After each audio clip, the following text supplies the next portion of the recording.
Hello, everyone. Hopefully, my microphone is okay.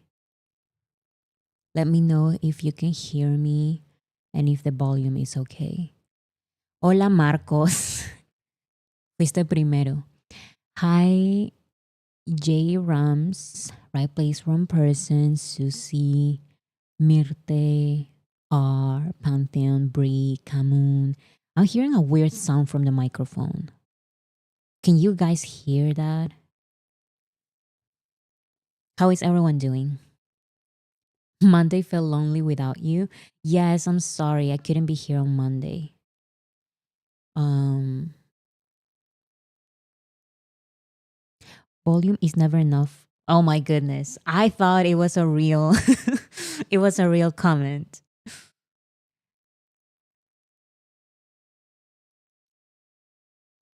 I'm about to sleep. Why are your lives always so late? Where I am, they are not late. They are like 4 p.m. Um so I'm sorry that over there is so late. I'm hearing a weird sound in the microphone. Do you guys hear it or is it just me? I don't know why. I don't know. It keeps sounding.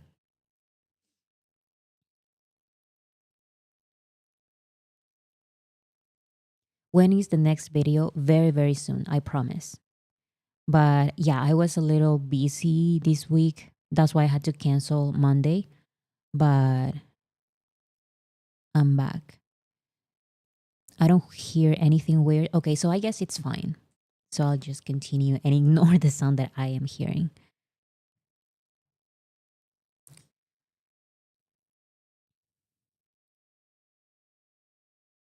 So, how is everyone doing?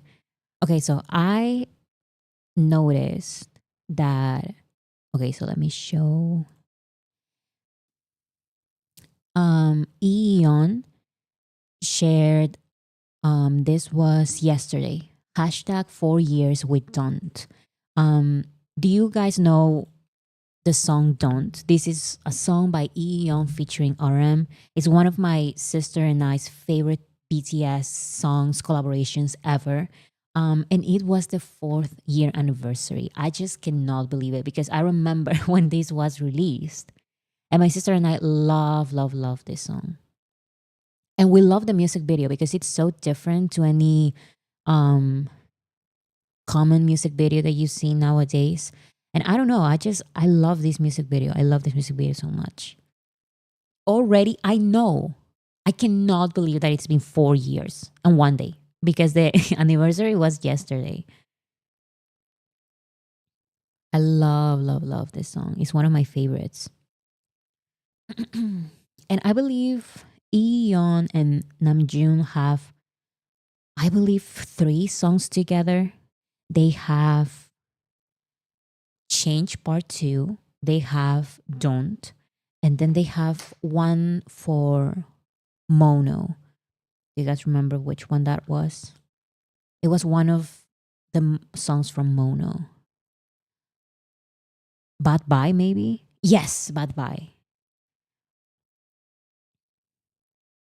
I got tickets for Jin in Newark. Where is Newark? But yeah, I saw everyone trying to get tickets.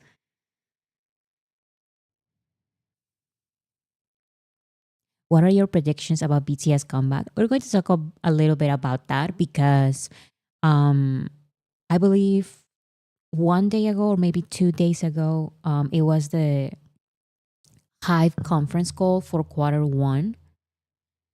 So we got some BTS mentions there, and we're going to talk about those BTS mentions.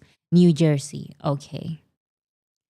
So I'm just excited for all the concerts by Jin, especially now that he has said that it was out of nowhere. Like he just asked to have a tour, and then the label was like, okay, we're doing it.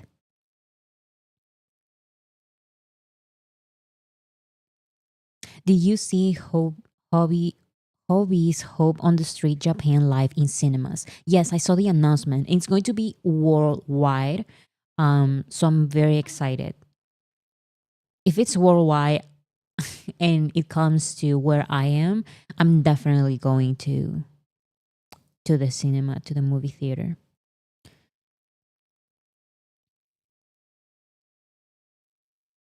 A lot of you guys got tickets. That's awesome. Going to Tampa Day 2. I got tickets for Jin in Amsterdam. I mean, I'm pretty sure they're going to have like an official recording of one of those concerts. Like it has to be. They always record at least one and they stream at least one. I just want the proper recording of some dates or at least one date.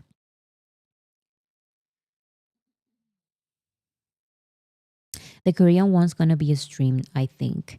It's usually the first. Oops, I'm so sorry. It's usually the first one or the last ones. So, for example, with J-Hope, we are going to get like the official recording from the cinemas during the last dates of in Japan.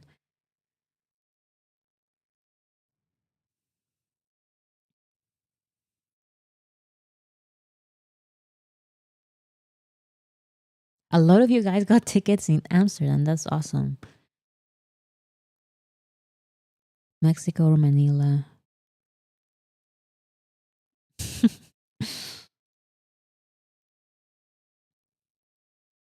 Okay, so this was one thing. Um the Don't anniversary. I just wanted to mention it real quick because my sister and I love this song. It's one of our favorite songs ever. The ticketing for Jin felt easy for me and the prices are more affordable than other tickets, so I'm happy. Yes, I also saw, I'm guessing, and this is just an opinion, maybe um some of these venues are like um smaller, or these are like, sometimes these are fields or something like that, like it's an open space instead of like an arena or like a stadium. And I believe they planned it like last minute because Jin wanted to, because Jin wanted to tour.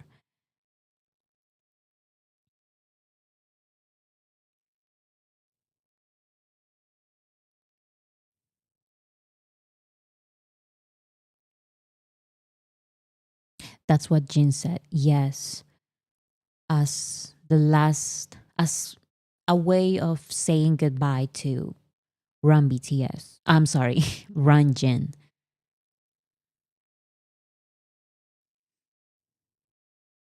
He said it was last minute. Yes, and I just find it crazy that um Hive's tour agency, because I believe they have like their own group of people who plan all of those concerts. They did it like so fast. They did everything last minute. I mean, I feel like that's a good thing. Like out of nowhere, a BTS member says, "I want to do this," and they are like, "Okay, we're doing it then. We're going to make it work."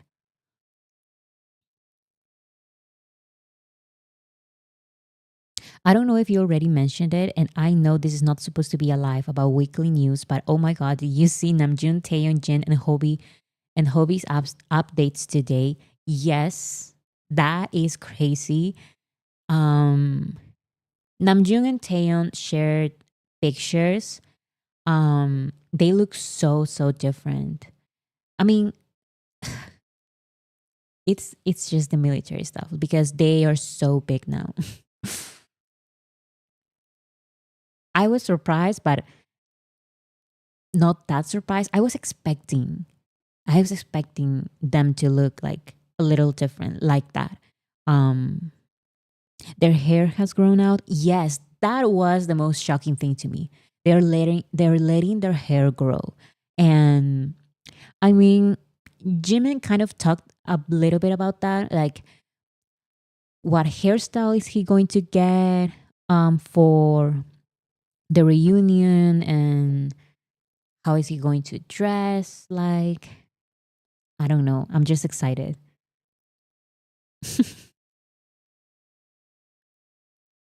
Guys, at 1 p.m. KST, Tablo is dropping a song with RM feature. Yes, and actually I have it right here. So I believe it was yesterday that Tablo is talking a lot about the song. Um, we watched the video on Friday, and he said something like he recorded the song with Namjoon, but the song was so personal that Tablo then was like, this is so personal, maybe I shouldn't release it. And then Namjoon called him and said, where's the song? Why didn't you release it? And Tablo said, because these are my reasons, because I thought that it was so personal or whatever. And then Namjoon said, it's okay, release it anyways. So Tablo is releasing the song. And these are the lyrics that he shared, but he blurred some of the lyrics. And I just don't understand. Like, I'm trying to understand the lyrics. I'm trying to understand a little bit of the context of the song, but it is still, I don't know, kind of weird. So this is what Tablo talked about, said about the song. Wait, my audio. Okay. What is the song about? Without revealing too much, as the title says, "Stop the Rain." It's a song about rain, literally less so literally and more metaphorically. You know those times when you feel like you're at rock bottom, but somehow you manage to keep falling. I think it's a song about the rain inside of you and how we're trying to stop that rain. So without revealing everything, that's what I would say. Okay, so the rain is like a metaphor for like things happening inside of you, like maybe negative things, and how you're trying to stop them. You're trying to stop the rain inside of you. So then he shared the lyrics. So not all of the lyrics, he blurred some parts. So it says, hello, rainy day. I'm all in with a losing hand. Teachers call me blank. Parents call me blank. Pastors call me blank. I am so confused. Like, what are they talking about? And also, is this Namjoon's part? Is this Tablo's part? What are these verses? Like, who is singing these verses? Who wrote these verses? And if it's Namjoon, what are they calling Namjoon? Or even Tablo, like, what are they calling Tablo? Parents call me blank, pastors call me blank, and teachers call me blank as well. Like, I'm just so intrigued. I'm so intrigued. Since I was a blank, I believe it's since I was a kid, because they keep repeating that phrase since I was a kid. I was called names and bossed around. Back to the wall, blank, blank child. I am so confused. Perhaps loser, maybe, maybe. What is this? What is the pastors calling them? That is exactly my question as well. And then it says, religious home, times were different. They told me I was blank, but to unwrap my mind blank, I was raised by blank, raised by blank, raised by blank. Religious home, times were different. There's a lot of emphasis in religion, pastors. I'm just so intrigued by this. I don't know, like, this really shocked me. When I read this, I was like, that is so interesting that these are the subjects of the song. I can't stop thinking about that monk who gave RM away. That's also what I was thinking about, because if some of you guys don't know, back in 2022, Namjoon has always shared that he doesn't specifically have like one religion. So in 2022, he started visiting temples, and he visited a temple, and one monk talked to the press about what Namjoon said to him in private. And the monk said, basically, talked about his secrets, about his fears, about the military and stuff. And it was so disrespectful. But yeah, I guess, I don't know, like it's kind of interesting. Poison youths and societies. That would make sense as well. AJ. I read online unconfirmed that an animated visualizer will drop at midnight EDT, May 1st, to stop the rain. I believe we're going to get some kind of visualizer. Just because I don't think there's only going to be like the audio. I believe like a lyric video or a visualizer or something, like a video for us to stream on YouTube, but not like an official music video. I don't think we're going to get that. Yes, animated music video on Epic High channel. That is interesting. That is going to be on Epic High's channel. Um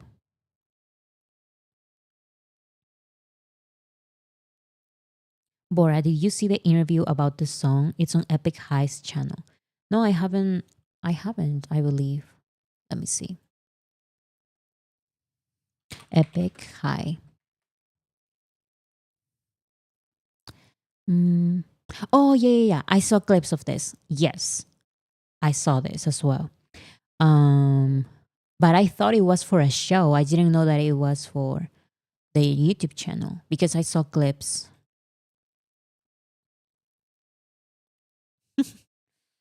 Anyway, so the song continues. Bloody blank in the name blank. They claimed it was blank, felt like blank to me. Later they'd say blank, your scars are too blank, you can blank. And then a bird's eye view, blank in a blank. Sometimes I wish I got blank. Turn to dust, my ascent of youth. No wonder I've always hated the adults in the room. So it's definitely about something that happened during childhood because it keeps saying when I was a kid, something child, raised by something, parents call me this, teachers call me that. So it does sound like it's about a childhood experience. And then it says, mm, no wonder I've always hated the adults in the room, the rain will fall, and something, but maybe blank, the pain blank. I'm trying to stop the rain. So we know that it's like something inside of you that you're trying to stop. Can't run away from blank. I feel like I'm going insane. Bad thoughts filling up my brain. Demons swimming inside my veins. Blank. Can't run away from blank. I'm trying to stop the rain when I was a kid. And I believe this continues because it's like kind of cut here. So I don't believe this is the last line. I believe these are just the beginning of the lyrics. Youth, religion, fear, pain, terrible sadness. It does seem like that because the explanations by Tablo are about an internal feeling that you're trying to stop. So that feeling is like the rain is a metaphor for that feeling. But in these lyrics, they talk a lot about childhood. So I don't know. I'm just so curious about the song.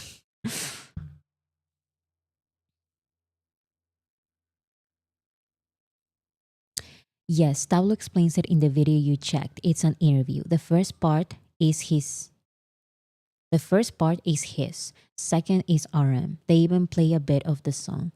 Yes. Okay, so I didn't know that the first part is Tablo, the second part is RM. So maybe the second part, this line right here, which says when I was a kid, and then continues something. Maybe that's when Namjoon starts singing.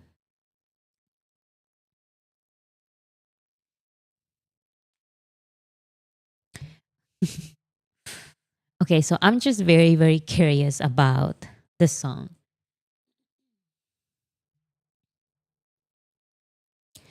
Bora, you need to watch the interview. It's very funny. Okay, so I am going to watch the interview. Also, it's very short. And for some reason, like the way it is set, when I saw the clips that are, I believe I saw clips on TikTok. Um, I saw that they played the song like a little bit, but I didn't watch the entire interview. I only watched clips on TikTok. So for some reason, the clips gave me a vibe of a TV show, and I thought I was not going to be able to watch the full interview on YouTube like that. But yeah, it is. Oh yeah, I saw it. I saw when they introduced RM and then Tablo. Yes, because they. I remember I saw that clip. They said like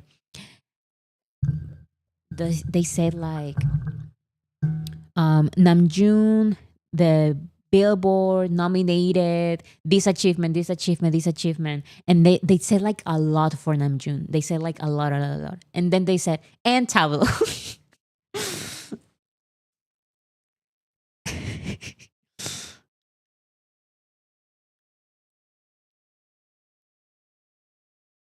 That was so funny. Yes. I'm actually very curious when the last single of J-Hope will be released. Yes, because I was starting to think that what happened to that song because we're going to start the Jin era and it's like okay, before the Jin era we have this collaboration with Namjoon, but when is the J-Hope song going to be released? But it is going to be released still.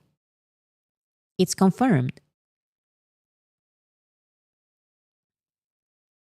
So I guess we're just going to have to wait.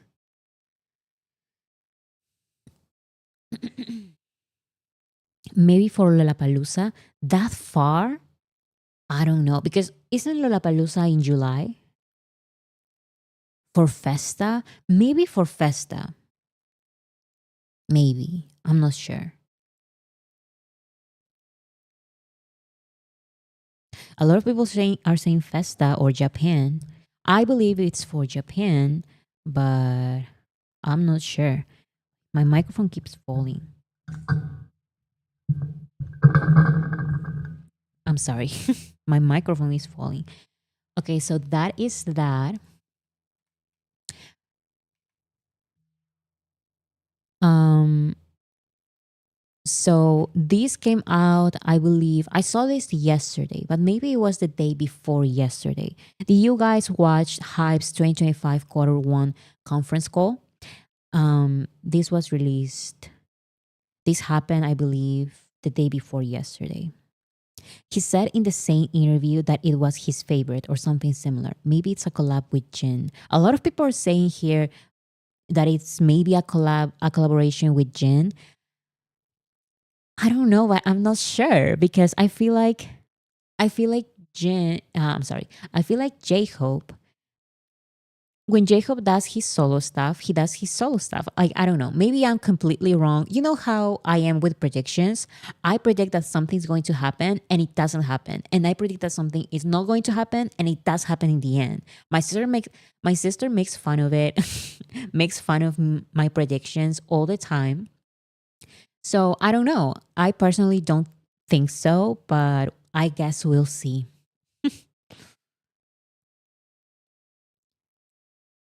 Marcos, stop it.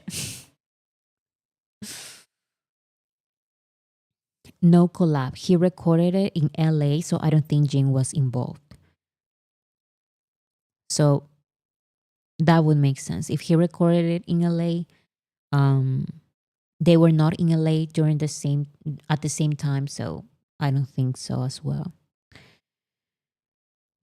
Okay.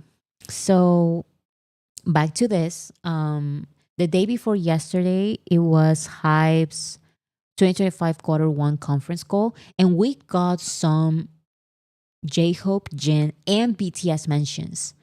Um, so I'm going to talk about every single time that they've mentioned BTS in some kind of way. And also some other things that I think I relate back to BTS. Because here's the thing, I feel like whenever I talk about things around BTS, um, sometimes you guys don't like it. And I totally understand. I respect that. But this is my channel and I do focus on BTS, but I also focus on everything around BTS. So HYBE, BTS members are shareholders in HYBE. And the success of HYBE is also the success of BTS. That's number one. Number two, I do care a little bit about who HYBE is working with in terms of CEOs, producers, and all of that. Because what if we get a Minhyejin 2.0? Remember that everything Minhyejin did with BTS, talking about the talking with the shaman, and all of that, and talking about BTS's military enlistment and these kind of weird things. So I'm sorry, I do care about this a little bit, and I do care. I mean, not necessarily care, but I am interested in their projects because I feel like the success of HYBE is the success also of BTS. And whenever HYBE has these crazy ideas that I know are not going to work, I do worry a little bit. And I hope I'm proven wrong whenever they happen. Because I keep seeing like some mistakes and also some things that are good that I want to talk about. And I understand that not a lot of armies like that. So it's totally okay if you escape this live stream. Like there are moments when I want to talk about not just BTS exclusively, but also people, groups, artists around BTS. Especially now with this conference call because it involves BTS pretty directly. Um, so I'm sorry if that annoys you, but I am going to talk about other HYBE artists during this video, during this live stream.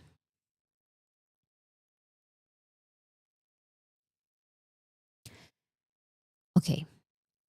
So, do you guys watch it? That's my first question. Okay, a lot of people see that. I see that a lot of people have not watched the conference call, which is totally fine. I usually tend not to do it because it's pretty boring sometimes. I watched it from High Boys YouTube channel. So the majority of you are saying no. So we're going to talk about every single time that I've mentioned BTS and also some other points that I said um, I'm interested in. So if you want to watch the full conference call, it's on High Boys YouTube channel. This is a YouTuber. He talks about HYBE groups, HYBE things, everything related to HYBE, including BTS, of course. And he also is a shareholder in HYBE. So he has that insight that he is a shareholder and he wants the success of HYBE and he talks about HYBE in general. So I got this from his live stream. So, first of all, we all need to know that the year is divided in 4 quarters. So, quarter one is January, February, and March. Quarter two is April, May, and June. Quarter three is July, August, and September. And quarter four is October, November, and December. So, this is a conference call for HYBE 2025 quarter one. So, everything that happened in 2025, January, February, and March. Right now, we are in quarter two, yes. But now they are telling all the numbers related to quarter one. So the first thing that it's pretty obvious for us, but that they did mention was the confirmed comeback of Jin. So we all know Jin is going to have a comeback, mini album Echo, super exciting. First solo fan concert tour. Korea, Japan, US, and Europe. So we already knew this, but they confirmed it once again. That is going to happen during quarter two. That is one of the first announcements. This is the contents that all of the contents that they talked about. Of course, I'm not going to talk about every single one of these because sometimes they don't even mention BTS. And I'm sorry, like I'm a BTS related channel, so we're going to focus on that specifically, on everything related to BTS. So one of the things that they talked about were world tours. These are tour of HYBE music group APAC artists. There were 150 shows scheduled based on current announcements. So of course, we have J-Hope, Hope on the Stage, 33 concerts in 15 cities, 450,000 global fans attended. And when it comes to plans, of course, we have Ransok Jen episode tour. These are 18 concerts in 9 cities, and it's also the first solo fan concert tour since debut. So they did talk a little bit about it.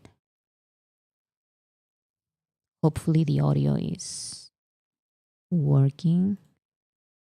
During his first solo world tour, J-Hope performed for nearly 178,000 fans in North America with 12 shows in 6 cities. As the first K-pop solo artist conducting shows at the BMO Stadium, he demonstrated his stage power and growth as a solo artist. Having conducted the concerts in North America, he will continue his tour in Japan and Asia. In addition, Jin, after his album release, will go on his first solo fan concert tour in 9 cities in Korea, Japan, the US, and Europe, starting from June, to meet with fans from around the world. Le Seraphim will. Okay, so we already kind of knew that. During the first quarter, it was J-Hope's tour, but during quarter two, J-Hope's tour continues in Asia, and then Jin has also his concerts during quarter two. Why is the audio so ass? I have no idea. But it is a conference call instead of like a conference, like a press tour or something, not press tour. It's not like a conference, it's a conference call. So I don't know why the audio is so bad. But it is it is like that. So these are the final results. I mean, all of the numbers. And I'm sorry, I don't really know anything about this. Like, I have some idea of the concepts of revenue, and I understand like there are increases and decreases, but at the end of the day, I don't know all of these terms. So I'm so sorry. I only know, I kind of understand what they explain, which is, as you can see here, 2025 quarter one, there are all of these numbers. And if you compare it to the last quarter, which is 2024 quarter four, all of it is in decrease. So if you can see here, the change quarter by quarter is negative, negative, negative, negative, negative, negative. Everything is negative, but they explained it was because always during quarter fours, the all of the numbers are up because it makes sense. Those are the those are the months when people start buying a lot of albums because it's Christmas and because they perform at year-end award shows. So the numbers from quarter four are always going to be very, very strong. But the quarter four is always going to be a decrease, no matter the group, no matter the label. It doesn't matter. Like, it's always going to be like a decrease, or usually.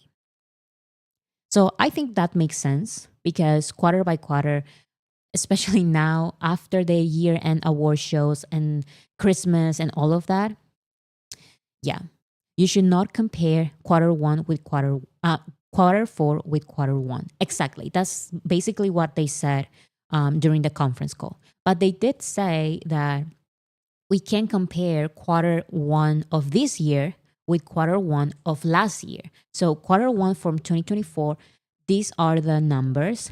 Compared to now, the majority of it is increase. So actually, HYBE is doing pretty well during quarter one. And some of the reasons that I mentioned is definitely because of J-Hope. J-Hope had his new songs and he had his tour and his new releases and everything, also merch by J-Hope. That was a great, like one of the biggest reasons why this first quarter was huge. In my personal opinion, this is my personal opinion, because they didn't mention it. But the first quarter of 2024, I was so sad because remember the first quarter of 2024. Remember January, February, and March of 2024. I was so sad because we didn't get anything from BTS. Nothing, nothing. We only got Friends, but by the middle of March. So those numbers are barely there for quarter one. My point is that for quarter one of last year, I was very sad. And I don't know, like I sad times exactly because there was nothing BTS related.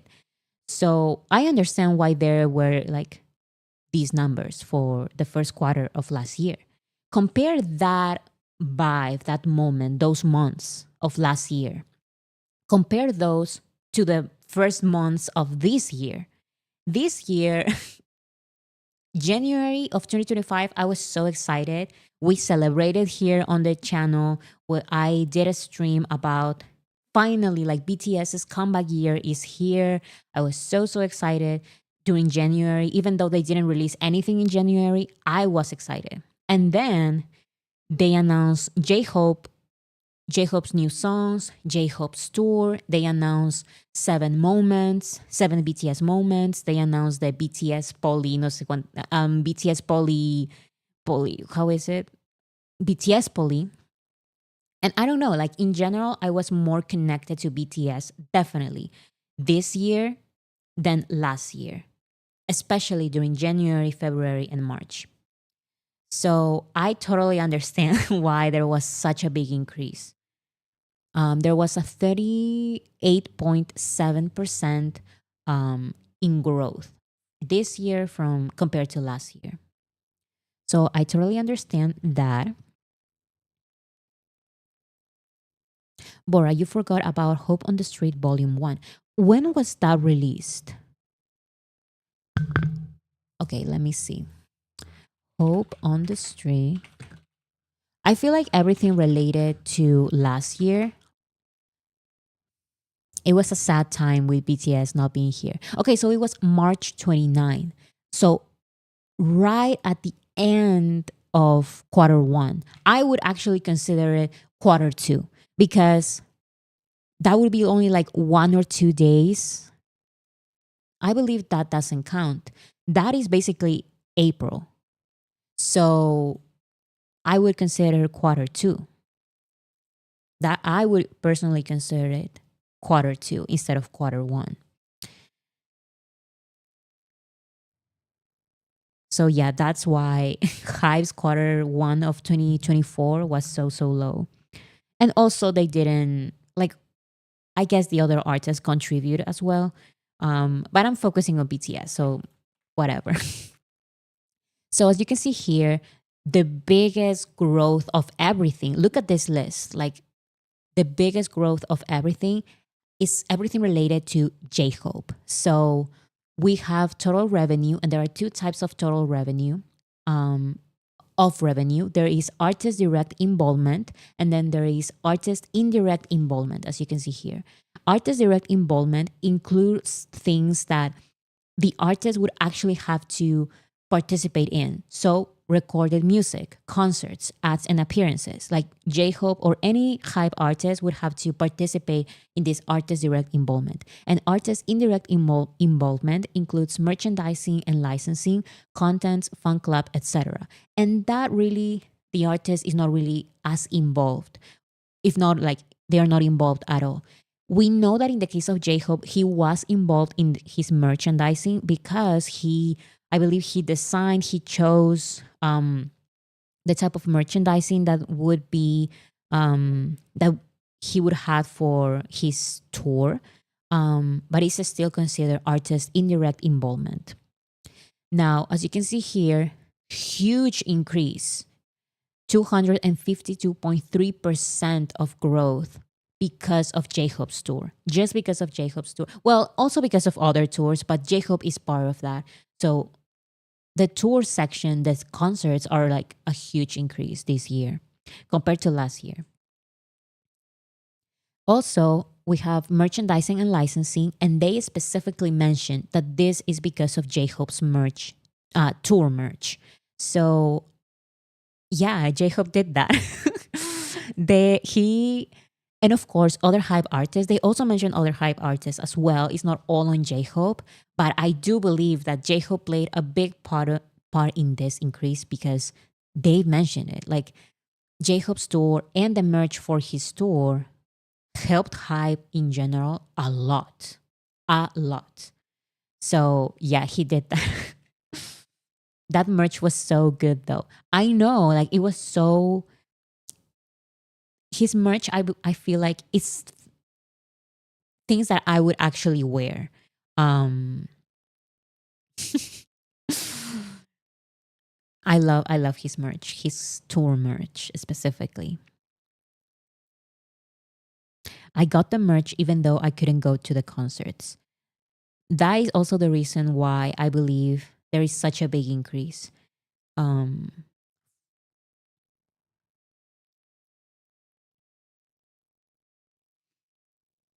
okay, so that is the J-Hope mentions.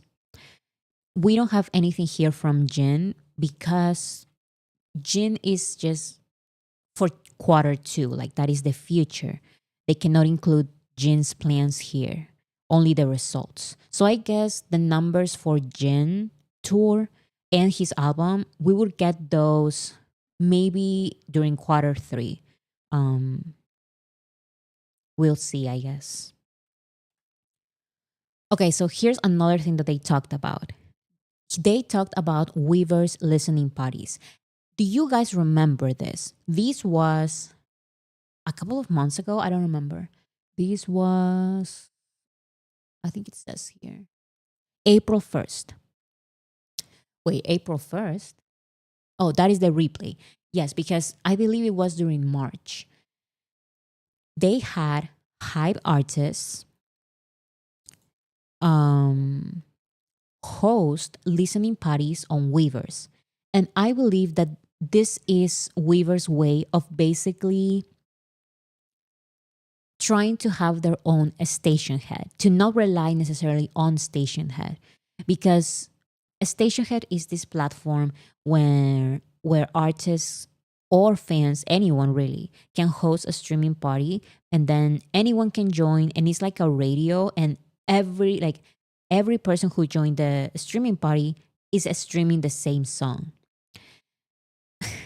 I did not like this idea, to be honest. Okay, so I talked about this on the live streams. I said that I didn't necessarily love this idea because when they announced J-Hope's listening party, they explained basically that it will not just be J-Hope or even J-Hope and BTS songs or even J-Hope and songs from Big Hit. It would be J-Hope and a bunch of other songs that we don't really listen to. Yeah, so a lot of people said what you guys are saying in the comments. I don't want to listen to all the music, to all the other music though. And I actually agree with that. I talked about this on one of the live streams when it was happening. And I said that I didn't know how to feel about that. I didn't want to really participate because it was not a streaming party for J-Hope. He just curated the playlist. I only want to hear BTS, nobody else. Yes.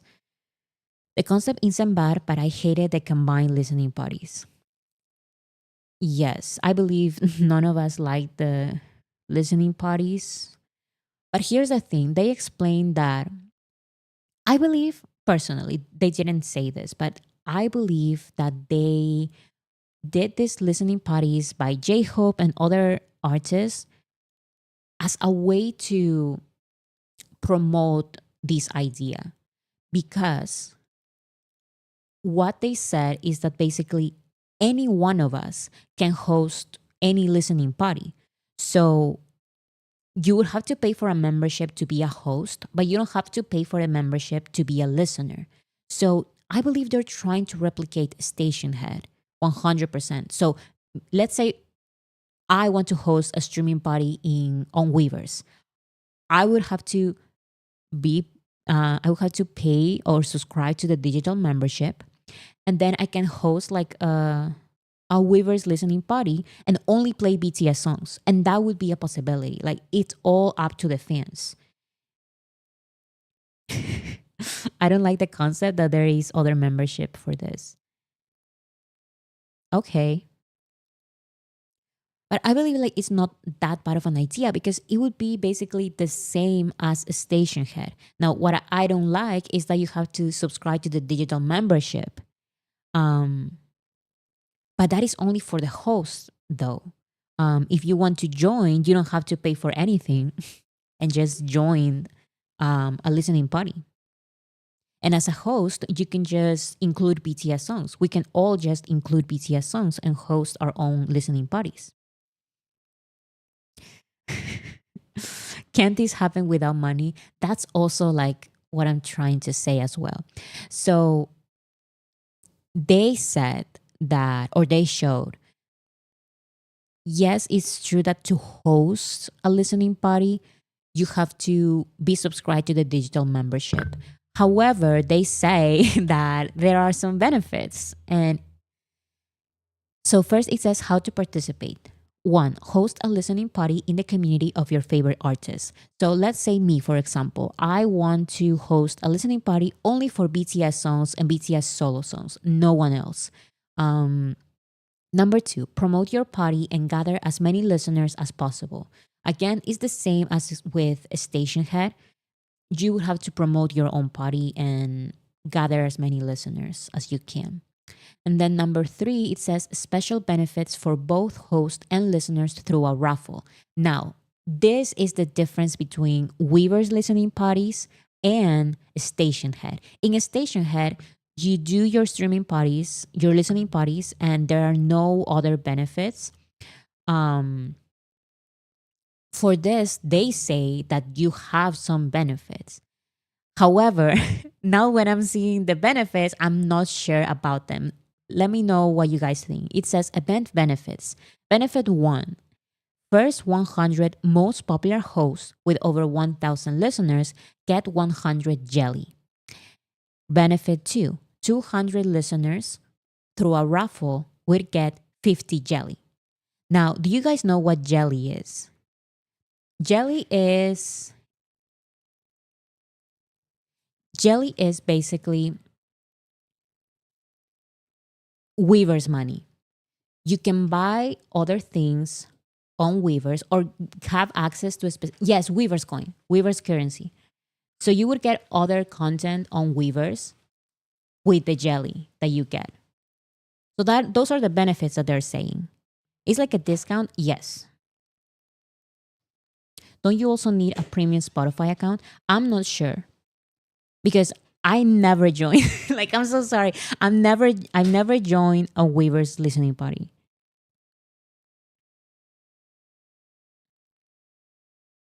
I'm on the station head listening parties every day. They play all BTS songs. The listening parties are about digital sales and charting the songs like Mona Lisa and Sweet Dreams. Yes, and I believe Weverse loves the idea of station head because we give so many streams to BTS through a station head listening parties that I believe they're trying to do the same without the involvement of a station head. They want to create their own station head. Yes, you need premium Spotify. Okay, so Celine says feels more like a scam. Okay, I don't know if a scam, but it is kind of like if I had to choose between Weverse listening party and station head, right now I would prefer like station head. But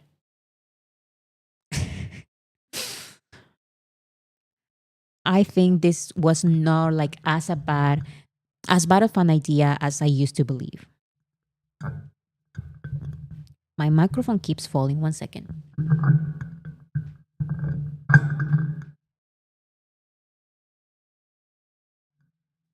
Okay, I believe now it's fine. Okay. I will not change a station head, but I think it's good for people who's not streaming on Weverse. That is also a good idea. I believe that a good, not a good idea, but a good, I agree with your comment. I think this is what Weverse should do. Let the artist host a listening party, but focus on something. Like if J-Hope is going to have like a listening party, like if he's going to recommend some songs, I'm going to listen them on my own, like not on a listening party. But if J-Hope hosts a listening party for, I don't know, Mona Lisa or the new song, then try to repeat Mona Lisa a couple of times and then play his other songs. Like we have so many J-Hope songs. We have Jack in a Box or Hope World, his new release singles, Hope on the Street Volume 1. Play his solo songs from BTS or any other BTS song, or even, okay, I'll give it to you. Play big hits, songs from artists from Big Hit. Just don't make it this like big thing with different artists. And I don't know, like I wouldn't participate in that. Like I would participate in a J-Hope focused listening party.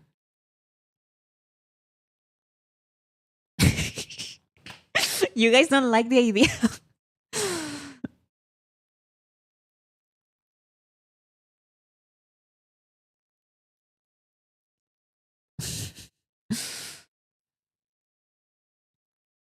People who have neither the membership nor Spotify Premium.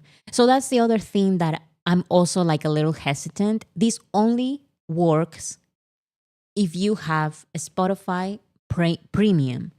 On Stationhead, you can use Apple Music or other platforms, but I understand that Weverse is just studying this idea. Like this is literally like the first steps. Um, but it only works with Spotify and not even like a free Spotify account. You would have to have like a premium Spotify account. Okay, so here we have another different opinion. J-Hope doesn't sit around listening to J-Hope, and it's kind of interesting to know what he's listening to. Like I said, I do listen to BTS's recommendations, but not on like a listening party. When I think of listening parties, I think of fandoms and fandoms uniting to stream the same songs all at the same time. Because think of Station Head. Station Head now is very big because it was promoted by BTS chart data, and then other fandoms started doing the same, but they do their own artist focused streaming party. So they do, for example, like a Nicki Minaj streaming party or like a K-pop group streaming party or something like that. Um, so I think at least for now, waivers should do the same. They should focus on fan communities. I don't know. But yeah, those are basically like the benefits. The benefits are jellies. And the benefit number 3 is for the artists of the community that hosted the biggest and longest party, a snack truck. So for example, if I hosted the biggest and longest streaming party for BTS, BTS will receive a snack truck. And he's like, okay, so okay. What do you guys think? I don't know. I think it's a good start, but I believe their methods are a little questionable. And one big thing is artists can interact with their fans on Stationhead listening party. Can artists do that on a Weverse listening party? I hope they can.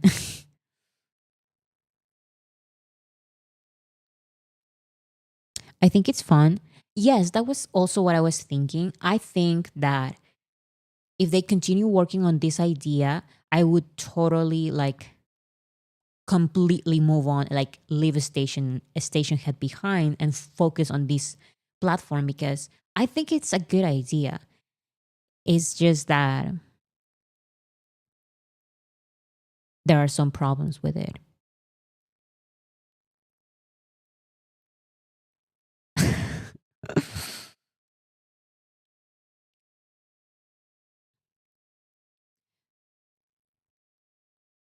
Now, what if Echo's streaming party is on Weverse and not on Station Head? I guess the host and the listeners, like through a raffle, we get some jelly points. And if we have the biggest and longest body, Jin would get a snack track. That's what they're promoting. We will see what they're gonna do moving forward. Yes, I believe these are the very first few steps. This is not the complete idea. I believe personally that they are just starting this idea. So I wouldn't be too judgy right now. We'll see how this goes. But they mentioned this on their conference, so I wanted to talk about it because I think it's interesting. Okay, so another thing that they talked about on the conference call is their plans to expand worldwide. And one of their biggest efforts is expanding in Latin America. They now have HYBE Latin America. And the first few steps that they're doing right now is, of course, all of these are like kind of like experimenting a little bit with Latin America. And the things that they mentioned were here they said in Q1, HYBE carried out various activities in full swing in this market to build a new pillar of global success. J-Hope's solo concerts in Mexico City in March marked the beginning of active expansion to the Latin market.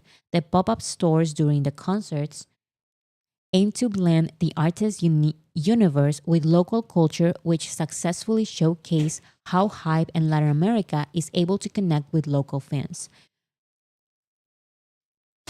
What do you guys think? I think it's interesting that HYBE chose J-Hope to basically do like the little first steps for HYBE Latin America. They're also doing other stuff, but they mentioned specifically J-Hope solo concerts in Mexico City and his pop-up stores in Mexico as well. And I think it's pretty cool because the entire HYBE Latin American project starts with J-Hope. It starts with BTS. I guess that's the impact. I guess that's what happens when you're like at BTS's level. Like you're going to start even on a Latin American project. So that is one. Another thing that they're doing in Latin America that is not specifically related to BTS, but that I wanted to talk about because I think it's interesting, is that they are making a new Mexican, it's a regional Mexican band. I love this idea, guys, because I've said many, many times that one of the things that I'm done with K-pop and also HYBE, like I'm so sorry, is the creation of boy group after boy group and girl group after girl group. Like, I know that BTS are shareholders of HYBE and the success of HYBE is the success of BTS. And sometimes I want to support HYBE, but it's like I cannot support these 100 girl groups and boy groups. I want something new ideas. I talked about this on a past live stream that what about female soloists that the world are looking for right now? That the world is looking for right now.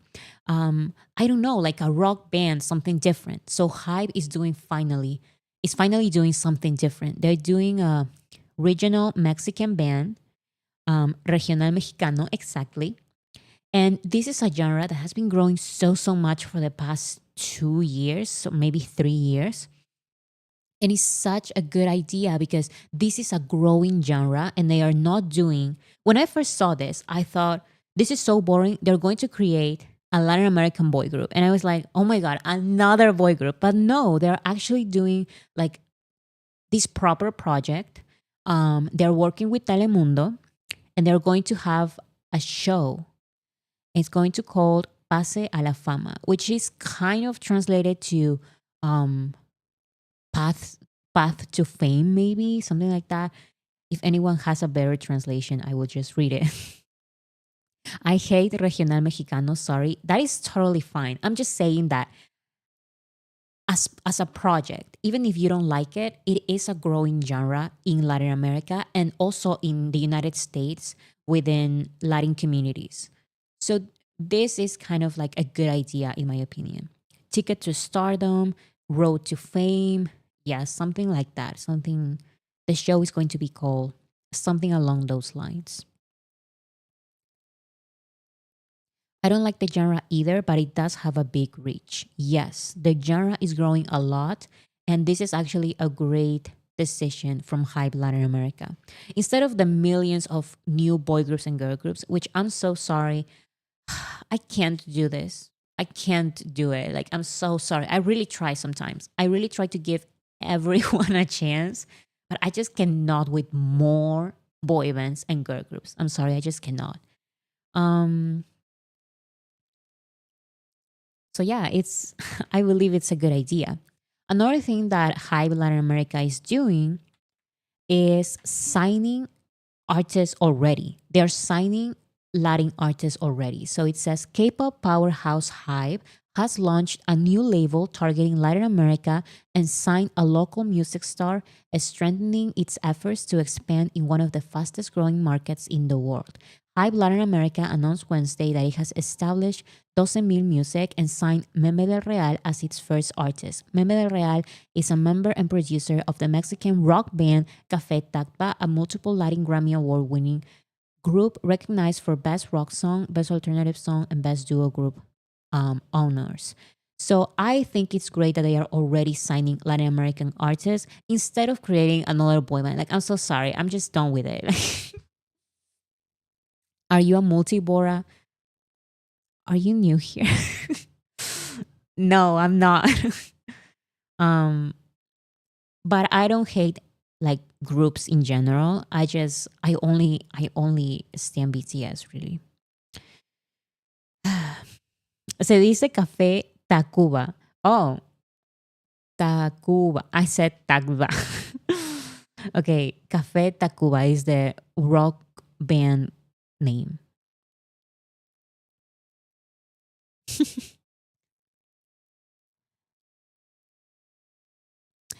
Okay. Um but you're a casual listener of other groups, Bora. I wouldn't say that exactly. I'm a casual listener of certain songs of different groups. Um but that is definitely not my genre. Like, I listen to a lot of metal bands and rock bands, but not really like K-pop groups like that. But if there's a song that I like, there's a song that I like, and I don't hate anyone, so I would just listen to any song that I like. But it's not really my genre, definitely. Marcos, stop it.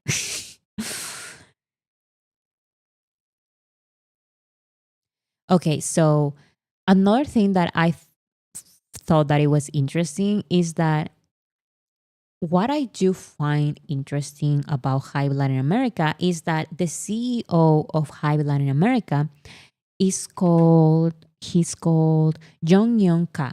So I did a little bit of research, like surface level research on him. And the CEO of HYBE Latin America has only worked on K-pop projects.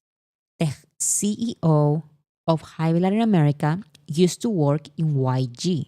And then he worked on HYBE in Korea. And now he's working in HYBE Latin America. But my question is, what do you know about Latin American music and Latin American entertainment? That is my question. Because if you guys don't know, I am from Latin America. So it's like our entertainment industry is very different. And I just don't understand why they would hire a CEO that is Korean. Okay, so it can be like a Korean CEO. I totally understand that. But what does he know about Latin American entertainment? That is my question. Because, and also, this man worked at YG. And I don't want another Min Jin. Agreed. Plus, no, agreed. Plus, does he know the culture? That is also my question because I saw his credentials and studies and all of that. And he has only worked on two companies, YG and HYBE. So, what do you know about Latin American entertainment, Latin American music? It is very different from the entertainment in Korea and the entertainment in America. It is very different.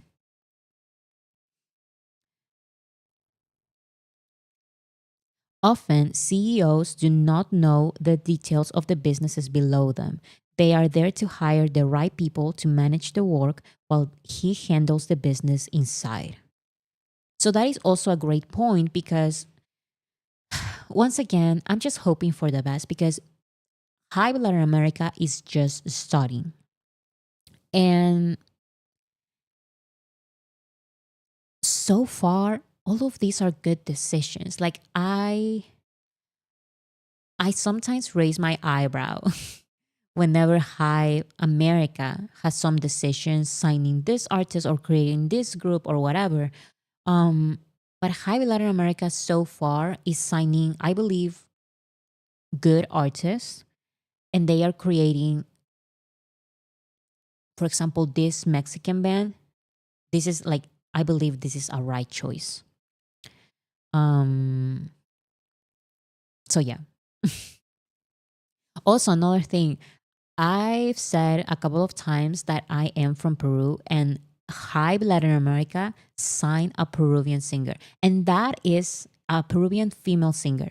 And that is a huge deal for us, or at least for me. This is a big deal for me because this is a girl who I've known since I was a teenager years ago, because this is an actress. She's a very popular actress in our country, and she even like she can work, I'm sorry, she can talk English. She was actually on a couple of episodes of Love Island or something like that, like an American TV show, American dating TV show or something like that, but it was only a couple of episodes. But anyways, she's a very popular actress here. I knew that she could sing, but I didn't know that she would release like an actual album, like actual music. And Joy, no es Wendy Zulka. Es what's her name? You know her? I know of her. Like I watch her on my TV, but I don't know her. But anyways, what's her name? Oh my goodness. What's her name? I know her because of a very popular telenovela that she's been on, like on Peruvian TV, but I don't remember her name. Flavia. Flavia Laos is her name. Actually, I'm going to show you guys because this is very exciting for for me because I don't know this girl like that, but she is a very popular actress in my country, and I sometimes feel like in Latin America there are different countries that are like powerhouses in music. So music from Colombia and Mexico and Puerto Rico, we listen to those artists in all Latin America. But no one listens to Peruvians. Like no one listens to Peruvian artists in Latin America, I feel like. So I don't know. I'm a little excited that they signed a Peruvian singer. And she said like on an interview on TV, and I saw it, which is crazy. She said, yes, because I was signed to this label, the same label as BTS, and I'm working on an album. And he's like, wait, what? The same label as BTS? And he's like, yes, like it's HYBE Latin America. So yeah, I don't know. I think HYBE Latin America is doing great decisions, at least right now. At least right now. That's my point. Joey Perez just wrote that they are from Mexico and they only know one singer, this other singer, and this other singer. And those are memes. Those are not actual singers, except for the first one. The first one is an actual singer, but people clown on her. I feel like, I don't know, it's like a negative vision of Peruvian music. I think that there are a lot of great Peruvian artists, and finally, someone outside of our country is giving a Peruvian artist a chance. So I'm sorry if I'm a little excited. I'm not expecting a lot, but yeah. Oh my goodness. So that is HYBE Latin America. And I thought that it was interesting. I wanted to talk a little bit about HYBE Latin America as someone from Latin America. And I also think that it's interesting that they started this entire HYBE Latin American project with J-Hope because his impact, like, of course, they're going to start with J-Hope. Okay. Another thing that they talked about was HYBE Japan. And HYBE Japan is launching a new is debuting a new J-pop boy band. Now, like I've said, I'm so sorry. I'm just done with boy bands and girl groups. There are just so much to talk about that. Like, there are just so many of those. And I'm sorry, I just can't. I can't do it. But I guess if there is a music market in the world where debuting a bunch of different groups is going to work, is in Japan. Japan has so many boy bands and girl groups, so many, and sometimes they are like, they have a lot of members. So it's like, if you're going to debut a group in any music market, Japan is okay. They already have one. No, they have, I believe, two Japan Japanese bands. Japan loves boy bands, yes. So that's why I believe it's okay. Like, this is okay, but once again, we're having more boy bands, more groups. And they also talked about their projects on about HYBE Latin America. I'm sorry, HYBE America. And they talked a little bit about this group that I talked about already. It's a mixed group or co-ed group, I guess. It's three girls, three boys, or at least that's what they are trying to portray in this picture. And it's going to have like a global streaming series. I personally believe that they are trying to do something similar to Rebelde, which is a very popular Mexican, it used to be a very popular TV show in Mexico. It was very popular all around Latin America. And they were also a group. And they had concerts and they were super popular. And I believe HYBE America is trying to do the same, but for the US or for global audiences. Like Big Time Rush, yes, kind of, in that sense of a streaming series, but they're also, this is like boys and girls. So both of them. So we'll see how that works. I'm not sure. And then during the conference, they also mentioned the successes of all of these artists, American artists that they signed, because HYBE bought Big Machine labels. Anyways, Big Machine labels. And I believe most of these are country singers. And I also see some rock bands, which I think it's pretty awesome. I didn't know that now, technically, Dolly Parton is a HYBE artist. I cannot believe that I just said that because it's a crazy thing. Like, I would have never expected this. And also something that I'm very excited for is, yes, Motley Crue rock band, American rock band, but also I watched the conference call and then they show the Struts. And it's like the Struts, a couple of years ago, I was such a big fan of the Struts. They are a British rock band. I love this band. And now they're also signed to HYBE, which is crazy. They're technically signed to Big Machine Records, but Big Machine Records was bought by HYBE. So yeah, all of these artists, country artists, rock bands, they are technically signed to HYBE through Big Machine Records. Okay. Now that was country and rock bands. This is mostly hip hop. So we have Migos, Lil Baby, City Girls. They also talk about the successes of these artists. Um, I think that definitely the biggest artist from this list is Migos. Like even I know it, and I don't listen to a lot of hip hop music. I don't listen to a lot of rap music. But yeah, this is also pretty big. Um, I know Migos. they have very they have some very popular songs as well.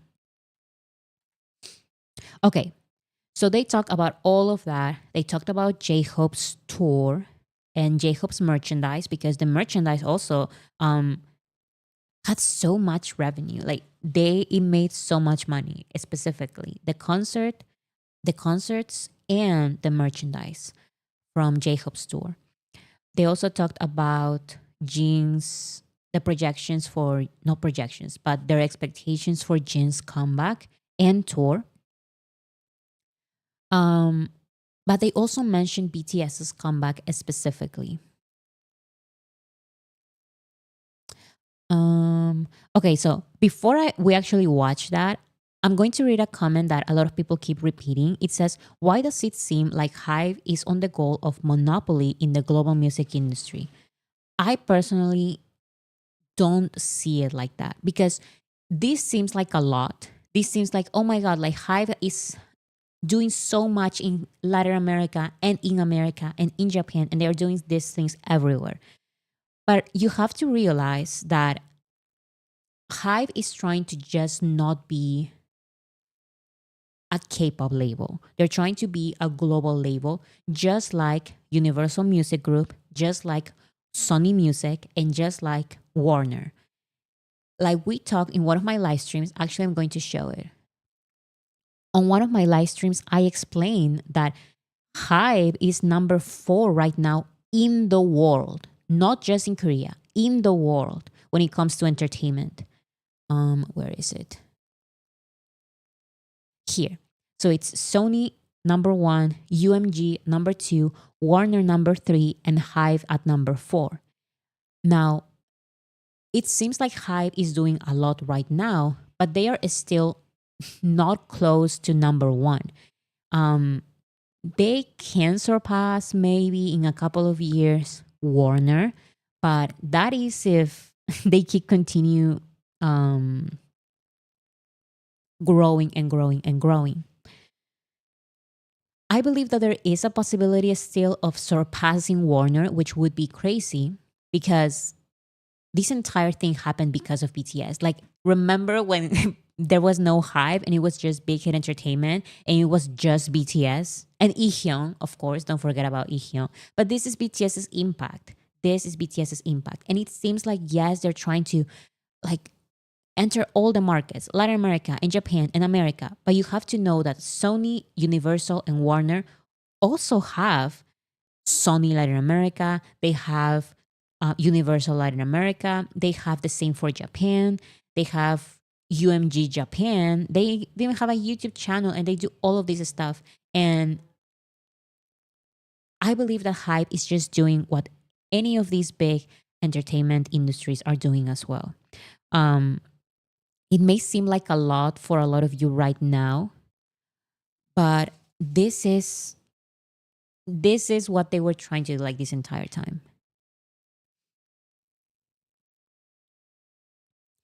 I don't get why people hate HYBE expanding when they have listened to artists/songs by other big labels like Universal, Sony, Warner. So that's the other thing. I believe it's because Sony, UMG, and Warner are a little bit more silent about it. Maybe you guys don't know about how UMG has UMG Japan and UMG has UMG Latin America. And they have all of these artists. They have Japanese groups and reggaeton artists, and they also fight between each other. It's just that in K-pop, we give so much attention to K-pop labels. We know um, who is the CEO of this and who left and what happened, and we know that they are expanding to Japan, and we know that they are expanding to America. That it sounds like, wait, HYBE is trying to monopolize the entire world, and it's like, this is a common practice. Maybe you're against it, and we can talk about that another day. But this is not like a weird, greedy thing. This is common. Maybe we can say that it's a greedy thing, but then all corporations are greedy. But that is, like I said, a conversation for another day. It's a conversation for another day. HYBE is doing actually kind of slowly at this point. Not slowly, but I think in a moderate way. They are expanding in a moderate way. They are not just launching HYBE Latin America just to launch it. They are doing things very slowly. They are doing first pop-ups by J-Hope. They are signing silently artists from Mexico and Peru, and they are creating this new regional band, but they are going to do it on a TV show. So I don't know. I don't know. Doesn't it benefit BTS as shareholders? That's what I'm saying. This does benefit BTS as shareholders. It does. So that's why I am a little bit interested in this expansion.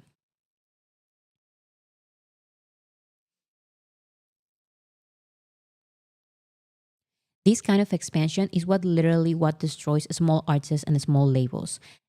Yes, that is also another thing that we can talk about. And I have very strong opinions about that. But like I said, I wanted to mention HYBE Latin America and their moves because I just mentioned, for example, no one in Latin America pays attention to Peruvian artists. They just don't.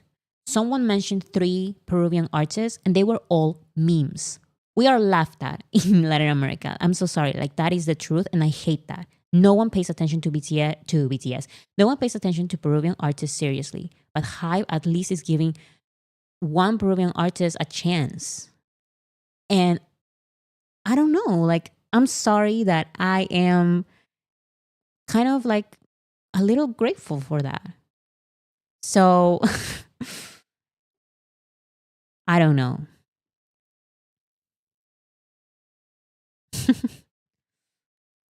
So yeah, like I said, I have so many mixed opinions about this, and we'll see how it goes.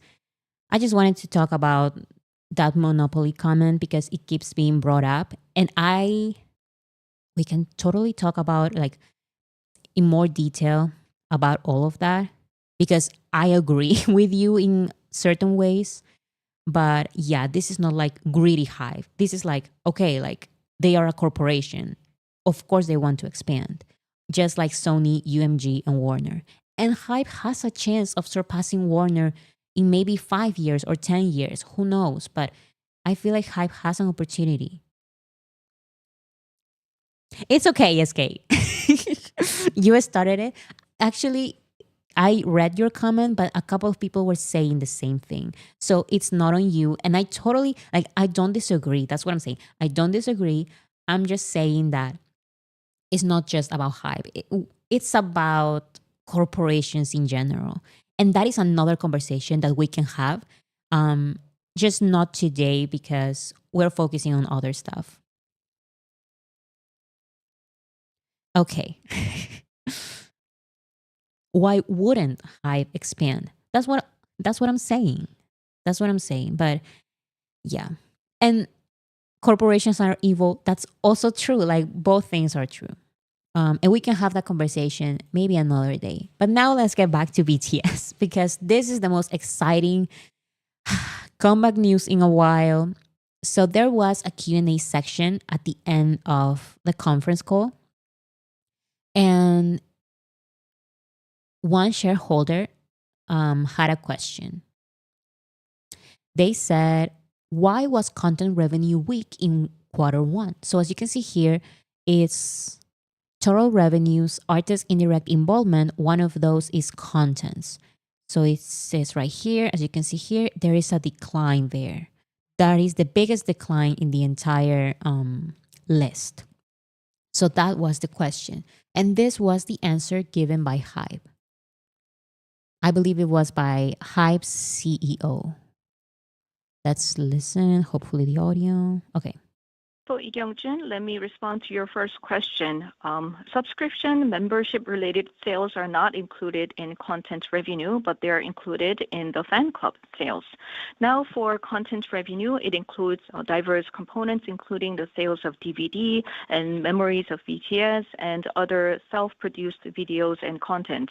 And there is a variability in content sales quarter over quarter, depending on the kinds of events that are carried out in respective quarters. For instance, in the first quarter of last year, we had 17th Nana Tour, which led to a higher revenue of content, while we didn't have such an event in the first quarter of this year. Therefore, there's this relative small or decline in the content sales. However, going forward, starting from the second quarter, we are planning for various events, including the content offerings related to the comeback of BTS and other content offerings. And so that is the most important thing, like the most exciting thing from the entire conference call. They basically explained that the content is basically DVD stuff. So this year, not many DVDs were released compared to last year. Now, the next question is, what are you going to do related to contents for quarter two? Like, how are you going to fix that? And they basically explained that during quarter two, there's going to be things related to BTS's comeback during quarter two. Now, I think we need to be a little careful with what they are saying exactly. So it says, for example, where is it? Here. It says, from the second quarter, we are planning for various events, including the content offerings related to the comeback of BTS. The new HYBE CEO is a woman? No, she is the translator. She is the translator. So I repeat, the CEO said, from the second quarter, we are planning for various events, including the content offerings related to the BTS comeback, to the comeback of BTS.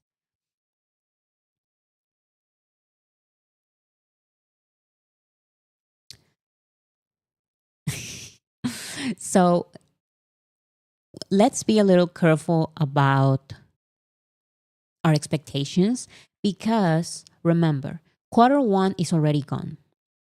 Quarter two is April, May, and June. And if they are saying that for quarter two, they are starting the preparations for BTS's comeback, that doesn't mean that we're going to have a comeback in April, May, and June. So April and May, nothing's going to happen related to BTS's comeback in April and May. June, maybe. I personally don't think so. That's why they mentioned specifically preparations for BTS's comeback. Preparations for BTS's comeback is starting in quarter two. So I believe it's either right now that they are preparing or in June that they are preparing. But the preparations start in quarter two. And the question is then, when do you guys think we're going to get some kind of comeback something? Maybe a comeback song, maybe a comeback, a special concert, maybe a comeback or like a reunion something. I personally don't think quarter three is going to happen during quarter three, maybe quarter four. Because, okay, so people are saying quarter three, quarter four. I think quarter four. I have my reasons. I don't think we'll get an actual comeback before October. So that's the other thing. The answer that the translator said was that the question was about content. Let's remember. And the contents include DVDs. That's what they said. Like, it's about DVDs and behind the scenes stuff. And all of that we can get um it's not necessarily about a comeback, like not necessarily about a song or an album. Maybe it's one special performance, like one performance. What if it was quarter three? Maybe, maybe they go crazy and they do something in July. Like, I don't know.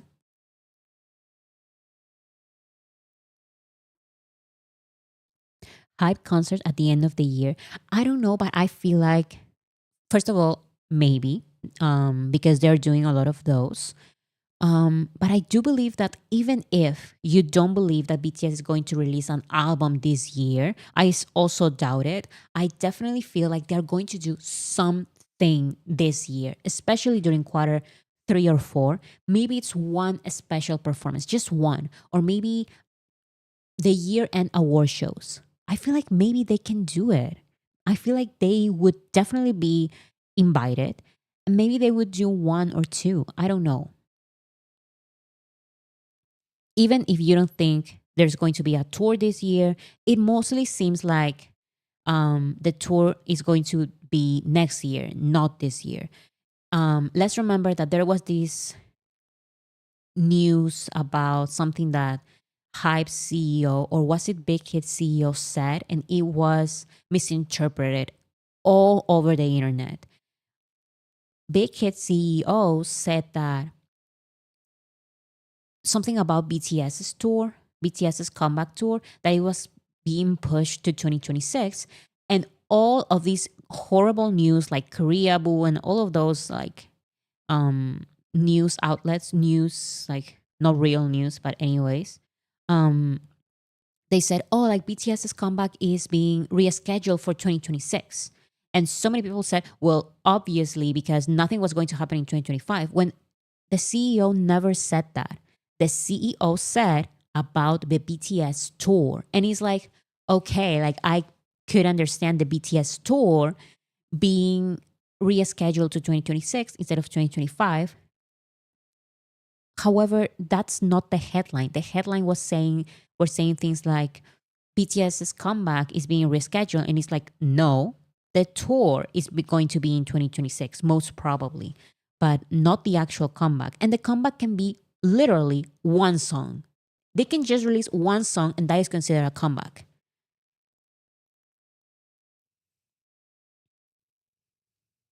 I could see them doing a master and release a single this year. I feel like at least one song is going to be released this year. At least, like at the very minimum, I do feel like at least one song is going to be released this year. Dynamite 2, a single album, maybe.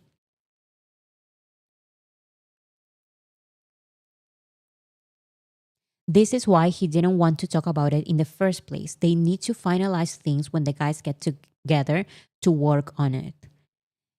Yes, so everything when it comes to a comeback, which is as simple as releasing a song or releasing an EP or anything related to a comeback, I think it's going to happen this year.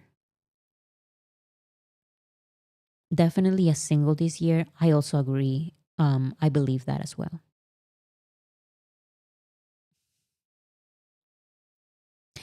Hey, I don't mind another Dynamite 2.0, to be honest.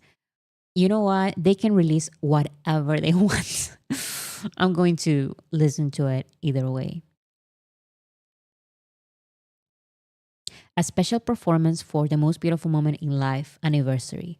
So that's the other thing that I just hate tabloids so much, because they did this big deal and it was everywhere. If you were on TikTok, it was everywhere being reported on as if it was an actual thing that, oh, BTS is postponing their comeback. And it's like, no, no, that's not what they said. That's not what they said. The CEO said only about the tour being in 2025 and in 2026. That is it.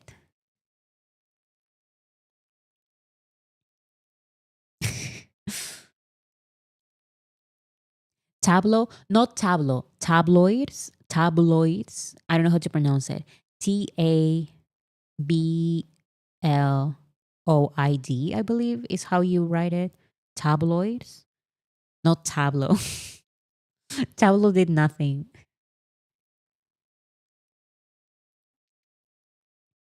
Nothing is set in stone, and whatever they come up with, I'll be the most like it will be most likely a surprise. So that's the other thing. I don't understand why so many people want to ruin the surprise, because I understand the shareholders asking for information because they are the shareholders. So I get that. Um but then the rest is just like unnecessary spoilers. Like, we know already too much. Like, BTS has already shared too much. They have shared many, many times about the most beautiful moment in life anniversary project. We already know that something related to that is going to happen. We already know that there's going to be a tour, when they could have just not say any of that and just surprise us all. Why do you need more surprise? Why you need more spoilers? Um, I'm already okay with the information that we have. And now we know this, that um the preparations for the comeback are starting in quarter 2. So they are either happening right now, or they are going to start in June when they are all here. But the preparations are definitely going to start in quarter 2. That we're already in quarter 2, by the way. Quarter 1, it's over. Um we are in quarter 2 already. June is probably going to spoil it for us anyways. Yeah, probably.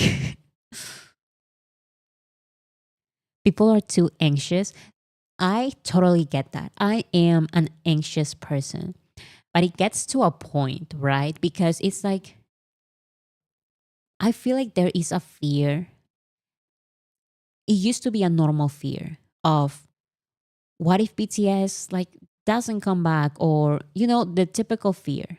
But it's like, there's just so much proof and preparation, and proof from everywhere, from the BTS members, from the CEOs, now from the shareholder meetings, from all of this. And it's like, Marce, no, it shouldn't be a fear. Like, it is happening. They keep mentioning it. They keep mentioning it. And I'm not even thinking necessarily only about the comeback and the comeback tour and all of that, but not only one member or two members, many members have talked about chapter 6, like going up to chapter 6. So now we're probably going to start chapter 3. But what about the next decade, chapter 4? And what about chapter 5 and 6? Like, they have talked about that. They have talked about their future plans.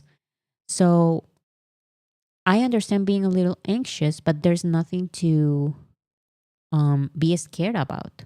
It's exciting. Expect some surprise, I feel like. This endless speculation is getting old. Yes, it is. And I really do hope that once BTS is here, everyone can just relax. Please, just relax. Because I feel like every couple of streams, every couple of live streams, I am here giving like more comeback news. And it's like, there's so much, there's so many news related to the BTS comeback that is like, and you're still is scared about it. It's like, it's going to be okay. It's going to be okay. And it's going to be awesome. Let's wait and be surprised. Exactly.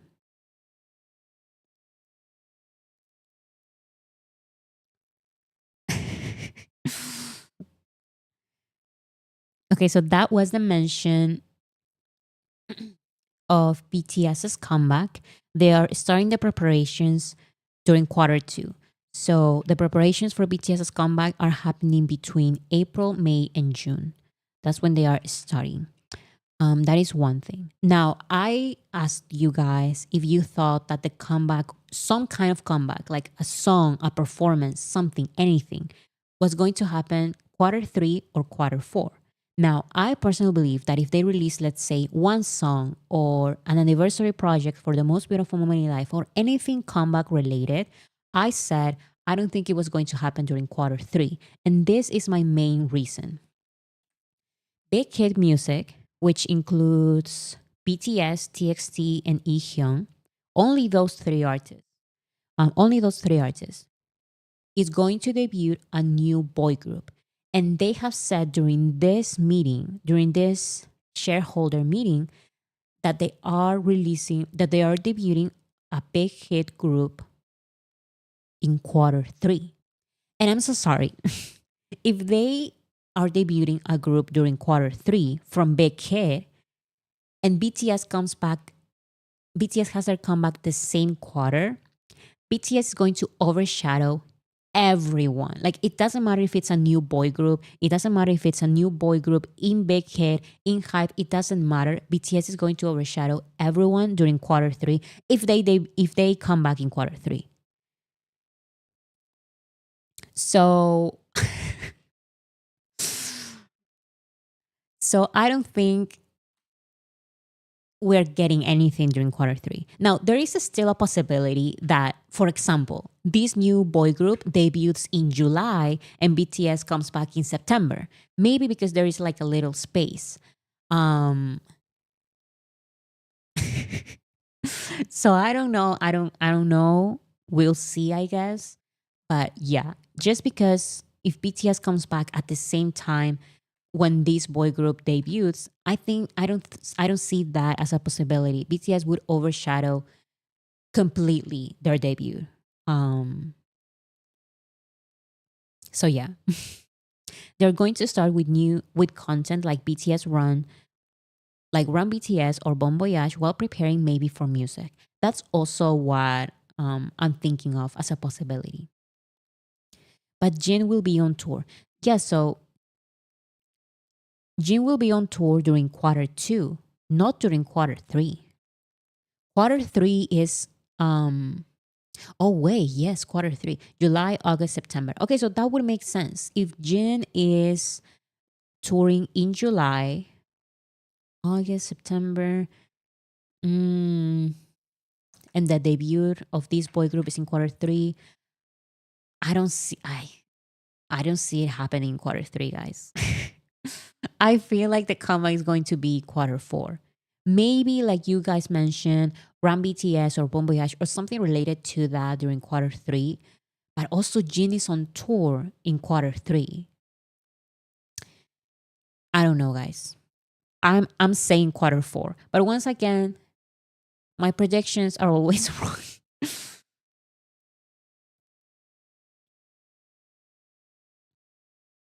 His tour is over in August. So if he's touring in July and August, when is he working with BTS? I don't think it's going to happen quarter three, guys. I don't think so.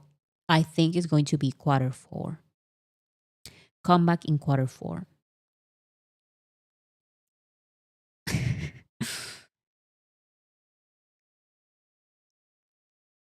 Keep in mind it's early August. Okay, so what I've noticed is that BTS usually needs technically 1 month to prepare for a comeback. It's better if it's like more more than just 1 month, but if they really want to, they can make something work in 1 month.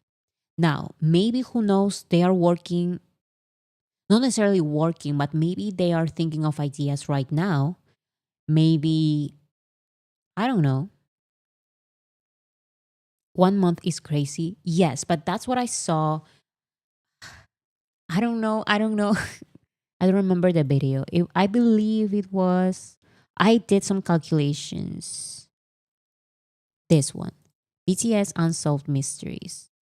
So I did some calendars of their vacation periods and also when they were on tour and when they released an album. And I realized that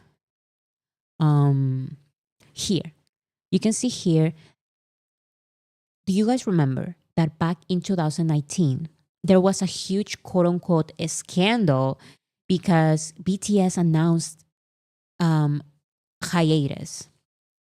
And it was simply a 1-month vacation. This is one personal theory. Don't take this as fact. However, I think we can all believe, like, it's a reasonable conclusion, it's a reasonable opinion that BTS were planning to release Map of the Soul Persona, Map of the Soul Shadow, and Map of the Soul Ego, not Map of the Soul Persona and Map of the Soul 7. In my opinion, BTS was going to release Map of the Soul Shadow here during the quote-unquote hiatus that everyone was freaking about in 2019. BTS was supposed to release Map of the Soul Shadow by the end of August or maybe by the beginning of September of 2019. So I believe that instead of releasing that album, they took a vacation instead. And they announced the vacation. It was like their first proper vacation. They didn't do anything. They still had some blogs and stuff like that, but they did not they announced a vacation. That's what they did. They announced a rest and they didn't release anything during that time. However, if they actually had that time to, the album would not have been released here. The album would have released in November and December. And the vacation, quote unquote vacation, would have been like the preparations for the album. So they had 2 months, technically 1 month, to prepare the album Map of the Soul Shadow. But instead of preparing the album Map of the Soul Shadow, they simply went on vacation. And according to these calculations, which are a speculation totally, we don't have actually like the time of how long they take to record an album or have like a comeback. I feel like it's a month, maybe 2 months that they need to prepare for a comeback. So if Jin is touring July and the very beginning of August, they can still make something work during August and September and release something Q4.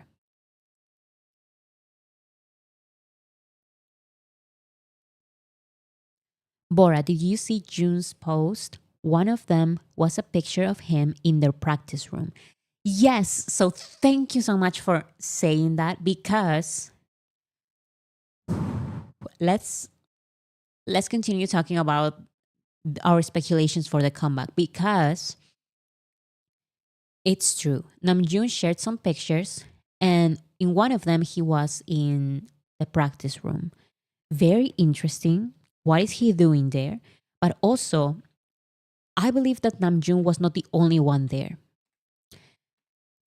Let's talk about this video. I don't know if you guys watched this video, but this is a singer from HYBE America. And not the exhale. Yes, because I'm sorry, I'm just so excited. This is an artist from HYBE America. And she said that she's part of a group. And she said that she was in Korea and she had an encounter with a BTS member that is not J-Hope. And by the way she talks about it, I don't think it's J-Hope or Jin. So let's see what she says. First of all, the sound, the audio. Okay. I don't even know if I can talk about it, but something so embarrassing happened here in Korea. Guys, we were at the HYBE building and it was a long day and I was jet lagged still. And so we finally finished our day at work and we go to the elevator to like get into our car, right? And the elevator door opens, we walk out and a guy is standing there from a very popular boy group, okay, same group as J-Hope. And I thought he was J-Hope because I was so tired. I couldn't really see him that well. I thought it was J-Hope, but it wasn't. So I literally went, oh my god, hi! So loud. And he just was like, and then I was like, wait a minute, does he not remember us? Until we were in the car. And I was like, guys, like that's so weird, does he not remember us? And they were like, girl, that was not him. And I was like, wow, I wanna literally not be on this planet anymore. Okay, so first of all, she said that she met someone from the same group as J-Hope in the elevator, but it was not J-Hope because her group met J-Hope already. So here's the thing. If she confused J-Hope with another, if she confused another BTS member with J-Hope, it cannot be Yoongi and it cannot be Taeyeon. Can we all agree on that? Because a lot of you guys are saying RM and Namjoon, and it's like, it's true that Namjoon was there on the building. We have the pictures. But are you ever confusing J-Hope with Namjoon? Like, I'm sorry, it's just not a possibility. A lot of you guys are saying RM. This is my personal opinion. I don't think it's Namjoon. I don't think it's Namjoon. Namjoon is so different to J-Hope. Namjoon is huge right now. First of all, maybe had a face mask, but that is true. But still, Namjoon is tall and big. I don't see anyone confusing J-Hope with Namjoon. Now, I also don't think it's Jin. Jin is true that he's working right now a lot on the HYBE building, so maybe it could be Jin, but I don't see anyone confusing J-Hope and Jin. Like, they are very, very different. Like, I don't see a confusion there. Now, the first thing that my sister said when I showed her this is that when she was a baby ARMY, she confused J-Hope and Yoongi. And I believe that is like one of the possibilities because that's my sister's personal opinion, like my sister's personal experience. When she was a baby ARMY, she confused Yoongi and J-Hope. I personally didn't. I think that I didn't confuse them, but I did see some similarities between J-Hope and Jungkook. So maybe it's also Jungkook. It can be Jungkook as well. She confirmed that it was not Jin.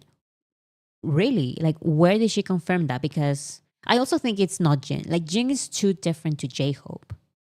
I think it's Yoongi or JK or Jungkook. Could it be V? Maybe. I just don't see V. I don't see Taeyeon and J-Hope like being that similar physically. And also, Taeyeon is a little like buff right now. V is also huge guy now. Yeah, so that's the other thing. And Jungkook can also be like big, but he's still like the same height as J-Hope. Okay, let's do a poll because a lot of you guys are saying very different names. Who do you think she met? So let's put, I think there are only 4 options. So let's put Yoongi. Oops. Let's put Jimin is a possibility. Jimin. Let's put Jungkook. Kim Namjoon, no. Kim Seokjin, no. Min Yoongi, we have it here. Jung Ho-seok, no, because it's J-Hope. Park Jimin, yes. Kim Taeyeon. Okay, let's put Taeyeon. I believe it's definitely between these 4. So which one of these? Who said Mr. Lee? It's definitely not Mr. Lee. And also, look at the face she's making right now. The person, the BTS member, had this facial expression. Look at this facial expression and try to put it on a BTS member.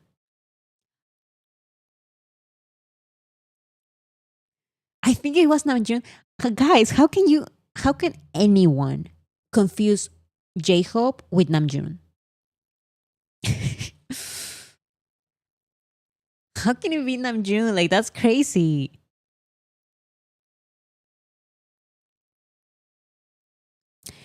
This is assuming she thinks like ARMY. I think Yoongi and RM are possible. I don't think it's even about being ARMY. When I was a baby ARMY, Namjoon was the most unique member from BTS. He was always so different. Even when he was not as huge as he is today, Namjoon has a very, like, Namjoon looks very, very different. And if he had the face mask, he's still pretty big, like bigger than any other BTS member. Okay, so it says 75%. Wait, let me show it from here. Ah, come on. Here. Oh no. Okay.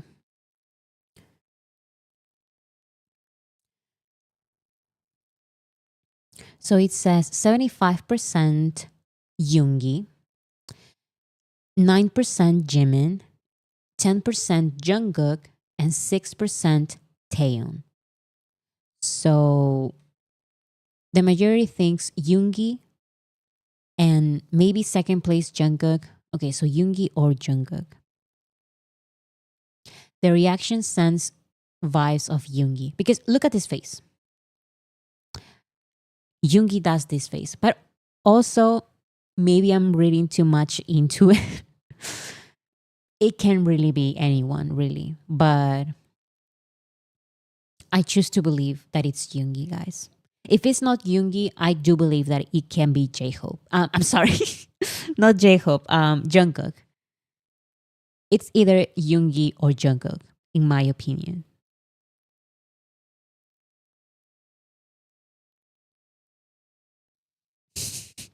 Most likely Yoongi.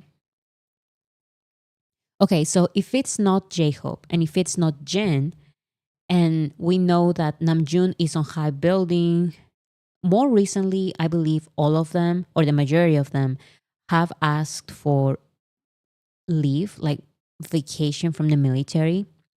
So, do you guys think it's because they just want to rest before reuniting, before being discharged?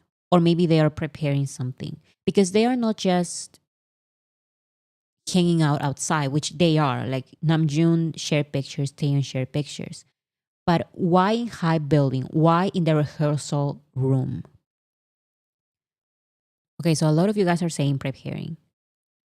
I don't know if maybe preparing, but maybe who knows? Like maybe they are listening to a couple of songs and see what they can do. If they are preparing from now, maybe something can happen like by September, but I'm still leaning towards Q4. Maybe for Festa, maybe because Jin right now, I think he's preparing for the tour, basically.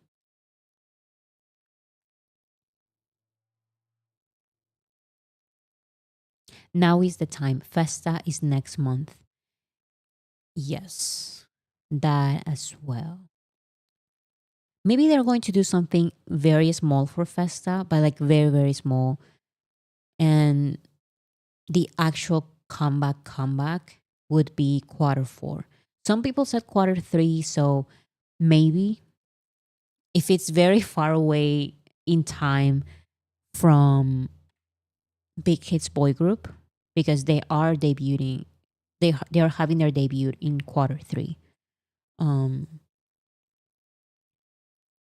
also you guys are right about Festa stuff, Festa preparation, because in the shareholder meeting, they mentioned that the preparations for BTS comeback related activities are starting in Q2. And right now we are in Q2. EVXOX. No, they have to be very careful not to do anything that could be considered as work. Yes, that is also true. However, maybe it's not something like, I don't think they are preparing anything crazy. I don't think they are preparing like a choreography or anything like that. But maybe they are just having conversations, not necessarily anything like crazy. I don't know. But yeah, it's true that they cannot work right now officially. They can still talk about things. That's what I'm thinking of. Like, they are not doing anything, they are not practicing, but they are at HYBE's building. They are at HYBE's building. And maybe they're just talking. Probably just meetings. Yes, I would guess so. Just meetings.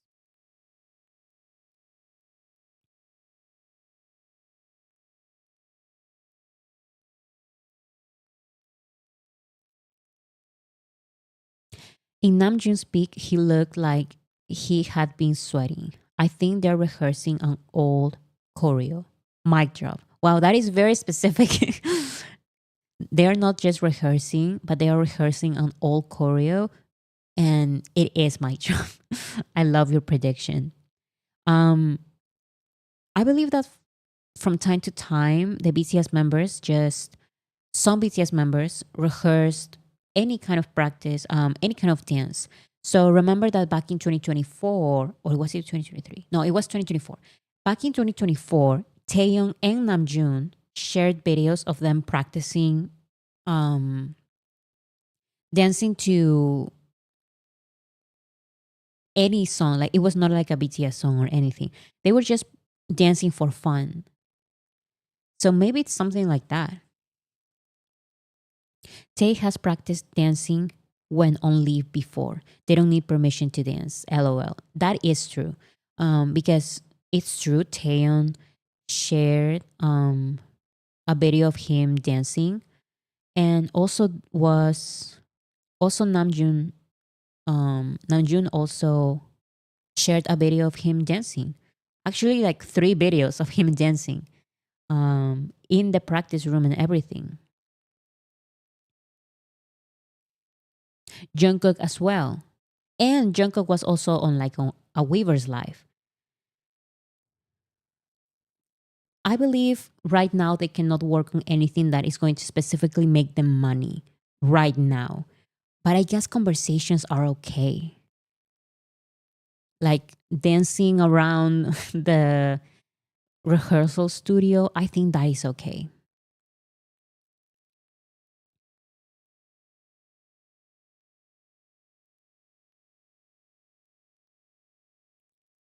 Sorry, I had to leave for a bit. Who met who?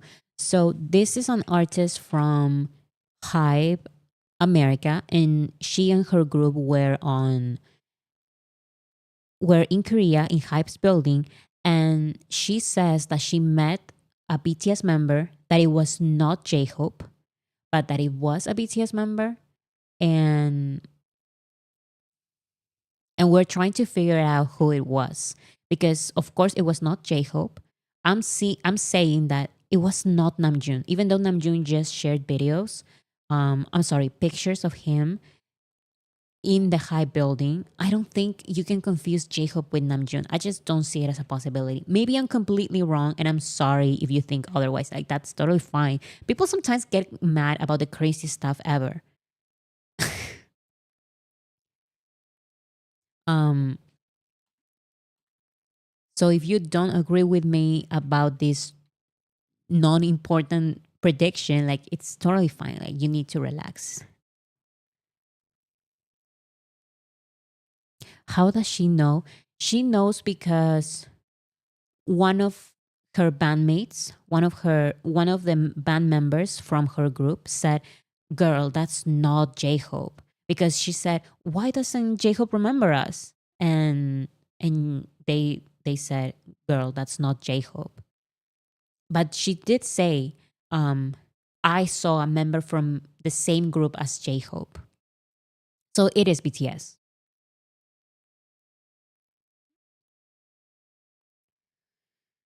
And it's true, like, some members from that group, specifically one of the girls from that group, is like a super BTS army. Like, she would recognize them 100%. So it is a member from BTS, but it's not J-Hope. It is not J-Hope.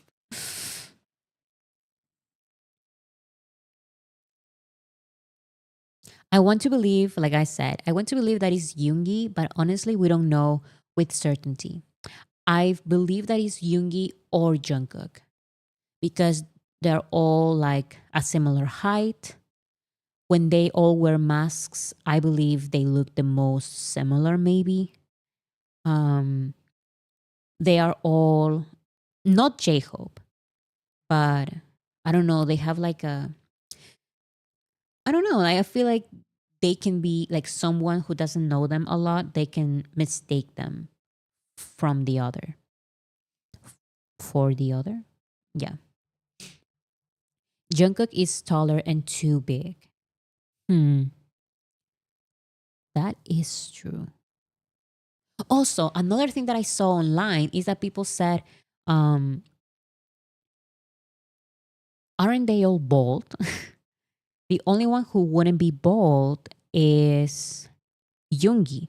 But then we saw newer pictures from Namjoon and Taeyeon, and their hair is pretty long.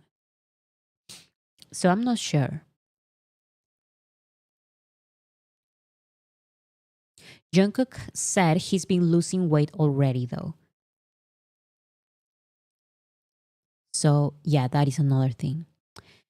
You can't mistake Jungkook's eyes.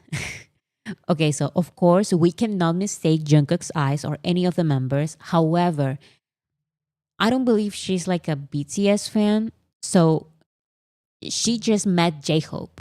That's why she confused J-Hope, another member with J-Hope.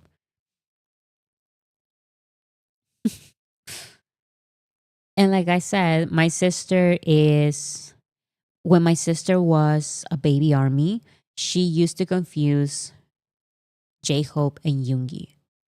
So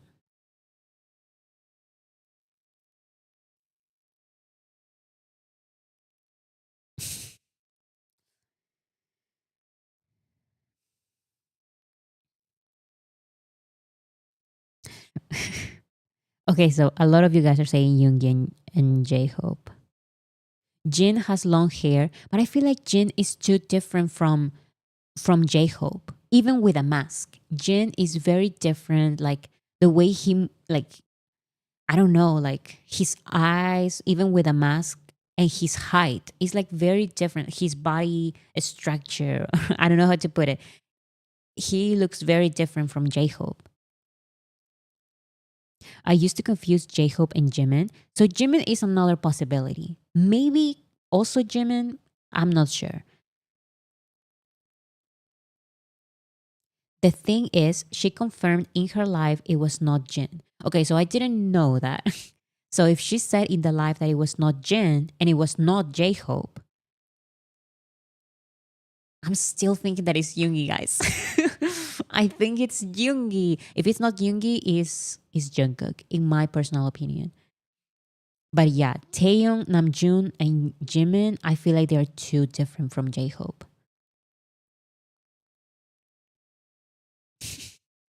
Let's just agree it's Yoongi.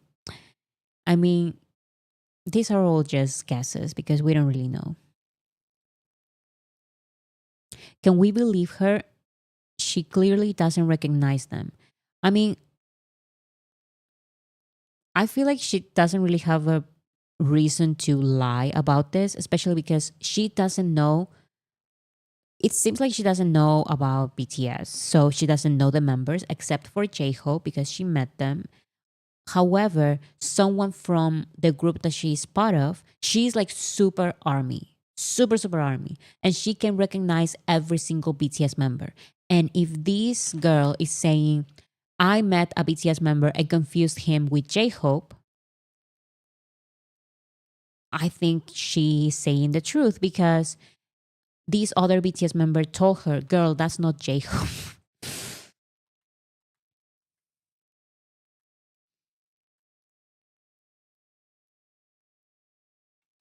Okay, so that is basically all from from the, what's it called? The HYBE 2025 quarter one conference call.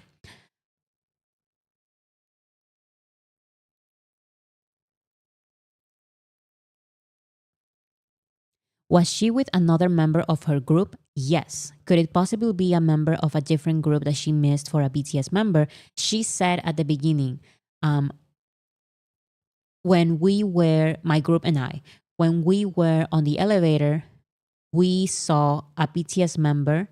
No, we saw a member from the same group as J-Hope. Those are her words. So I believe her bandmates told her that that is a BTS member, but that is not J-Hope.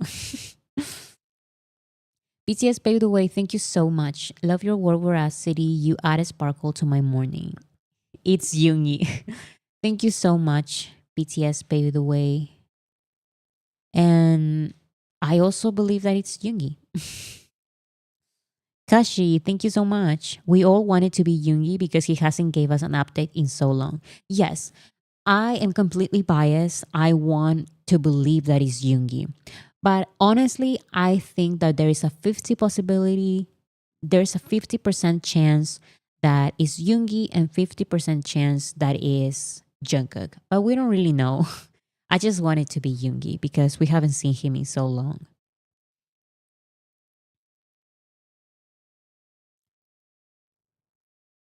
But why would she mix up J-Hope with another member unless she knew somehow from his look that it's from BTS?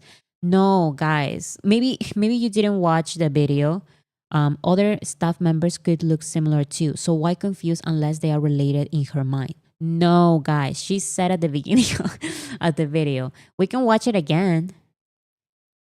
I don't even know if I can talk about it, but something so embarrassing happened here in Korea. Guys, we were at the HYBE building and it was a long day and I was jet lagged still. And so we finally finished our day at work and we go to the elevator to like get into our car, right? And the elevator door opens, we walk out and a guy is standing there from a very popular boy group, okay, same group as J-Hope. And I This is a fact that she's saying, and she's going to later explain that it's because members from the group that she's part of told her, girl, that's not J-Hope. But she's saying someone was in the elevator, a very popular member, a very popular artist, a member from the same group as J-Hope.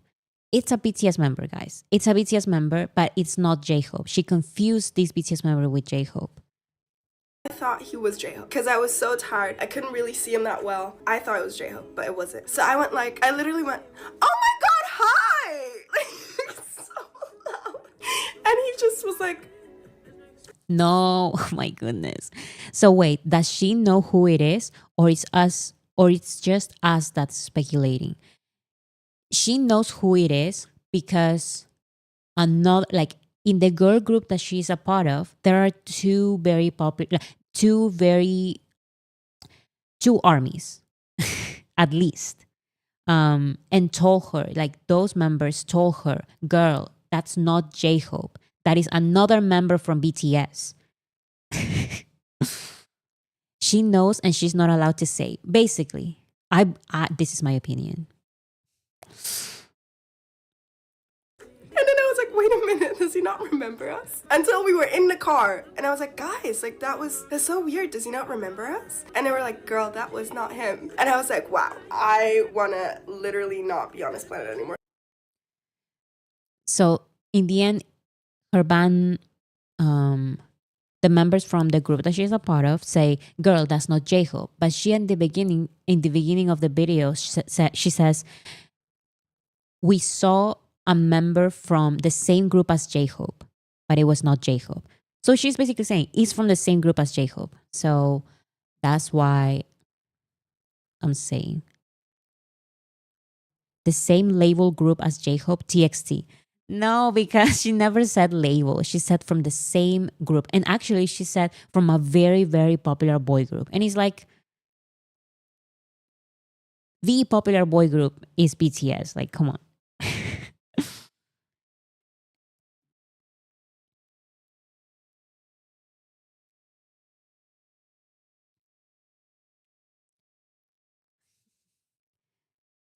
Yoongi the urban legend. I don't know.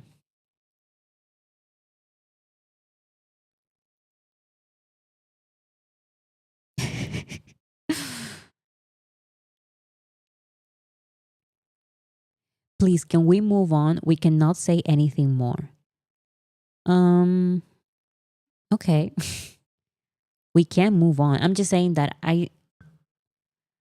it's a weird a story, very specific and common story to lie about. It's like it's not that big of a deal. We already saw Namjoon. He's on the building. He shared pictures. Um, and J-Hope is working also there, and Jin, but it was not J-Hope or Jin. So it's not that big of a deal. I don't know why some people are getting a little crazy. It's not that big of a deal.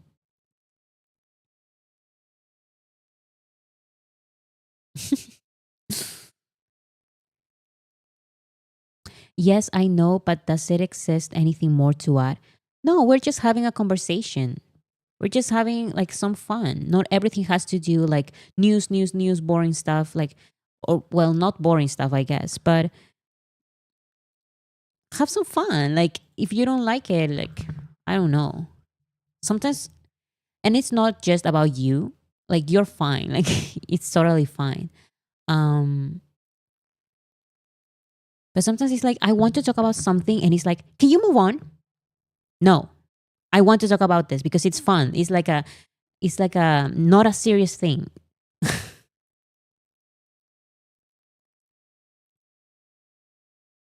We do this all the time. Let us discuss. That's what I'm saying. It's not that big of a deal. It's fun. It's harmless. It's nothing. It's literally nothing. It's nothing positive or negative. It's a little fun. That's it.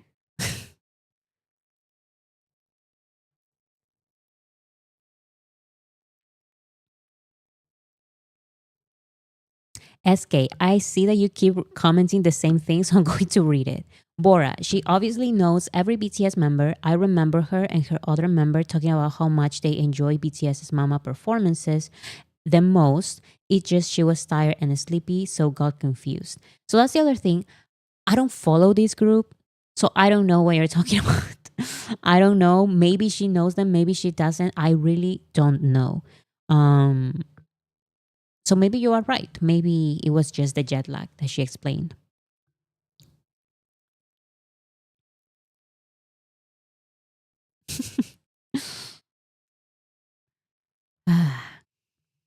Okay.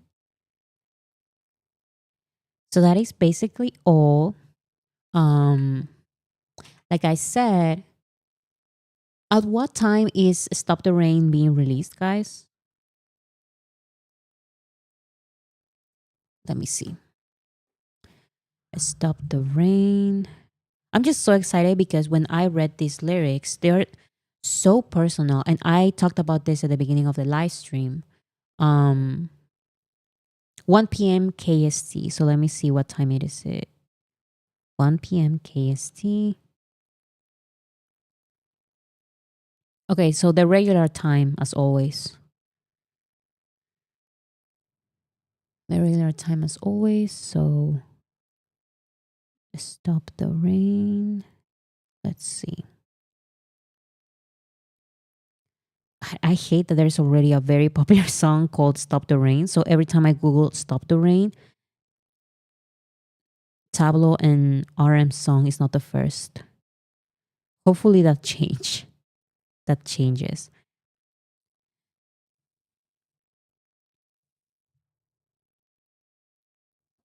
Talk about the K-pop leaks. If it's not BTS, I don't care.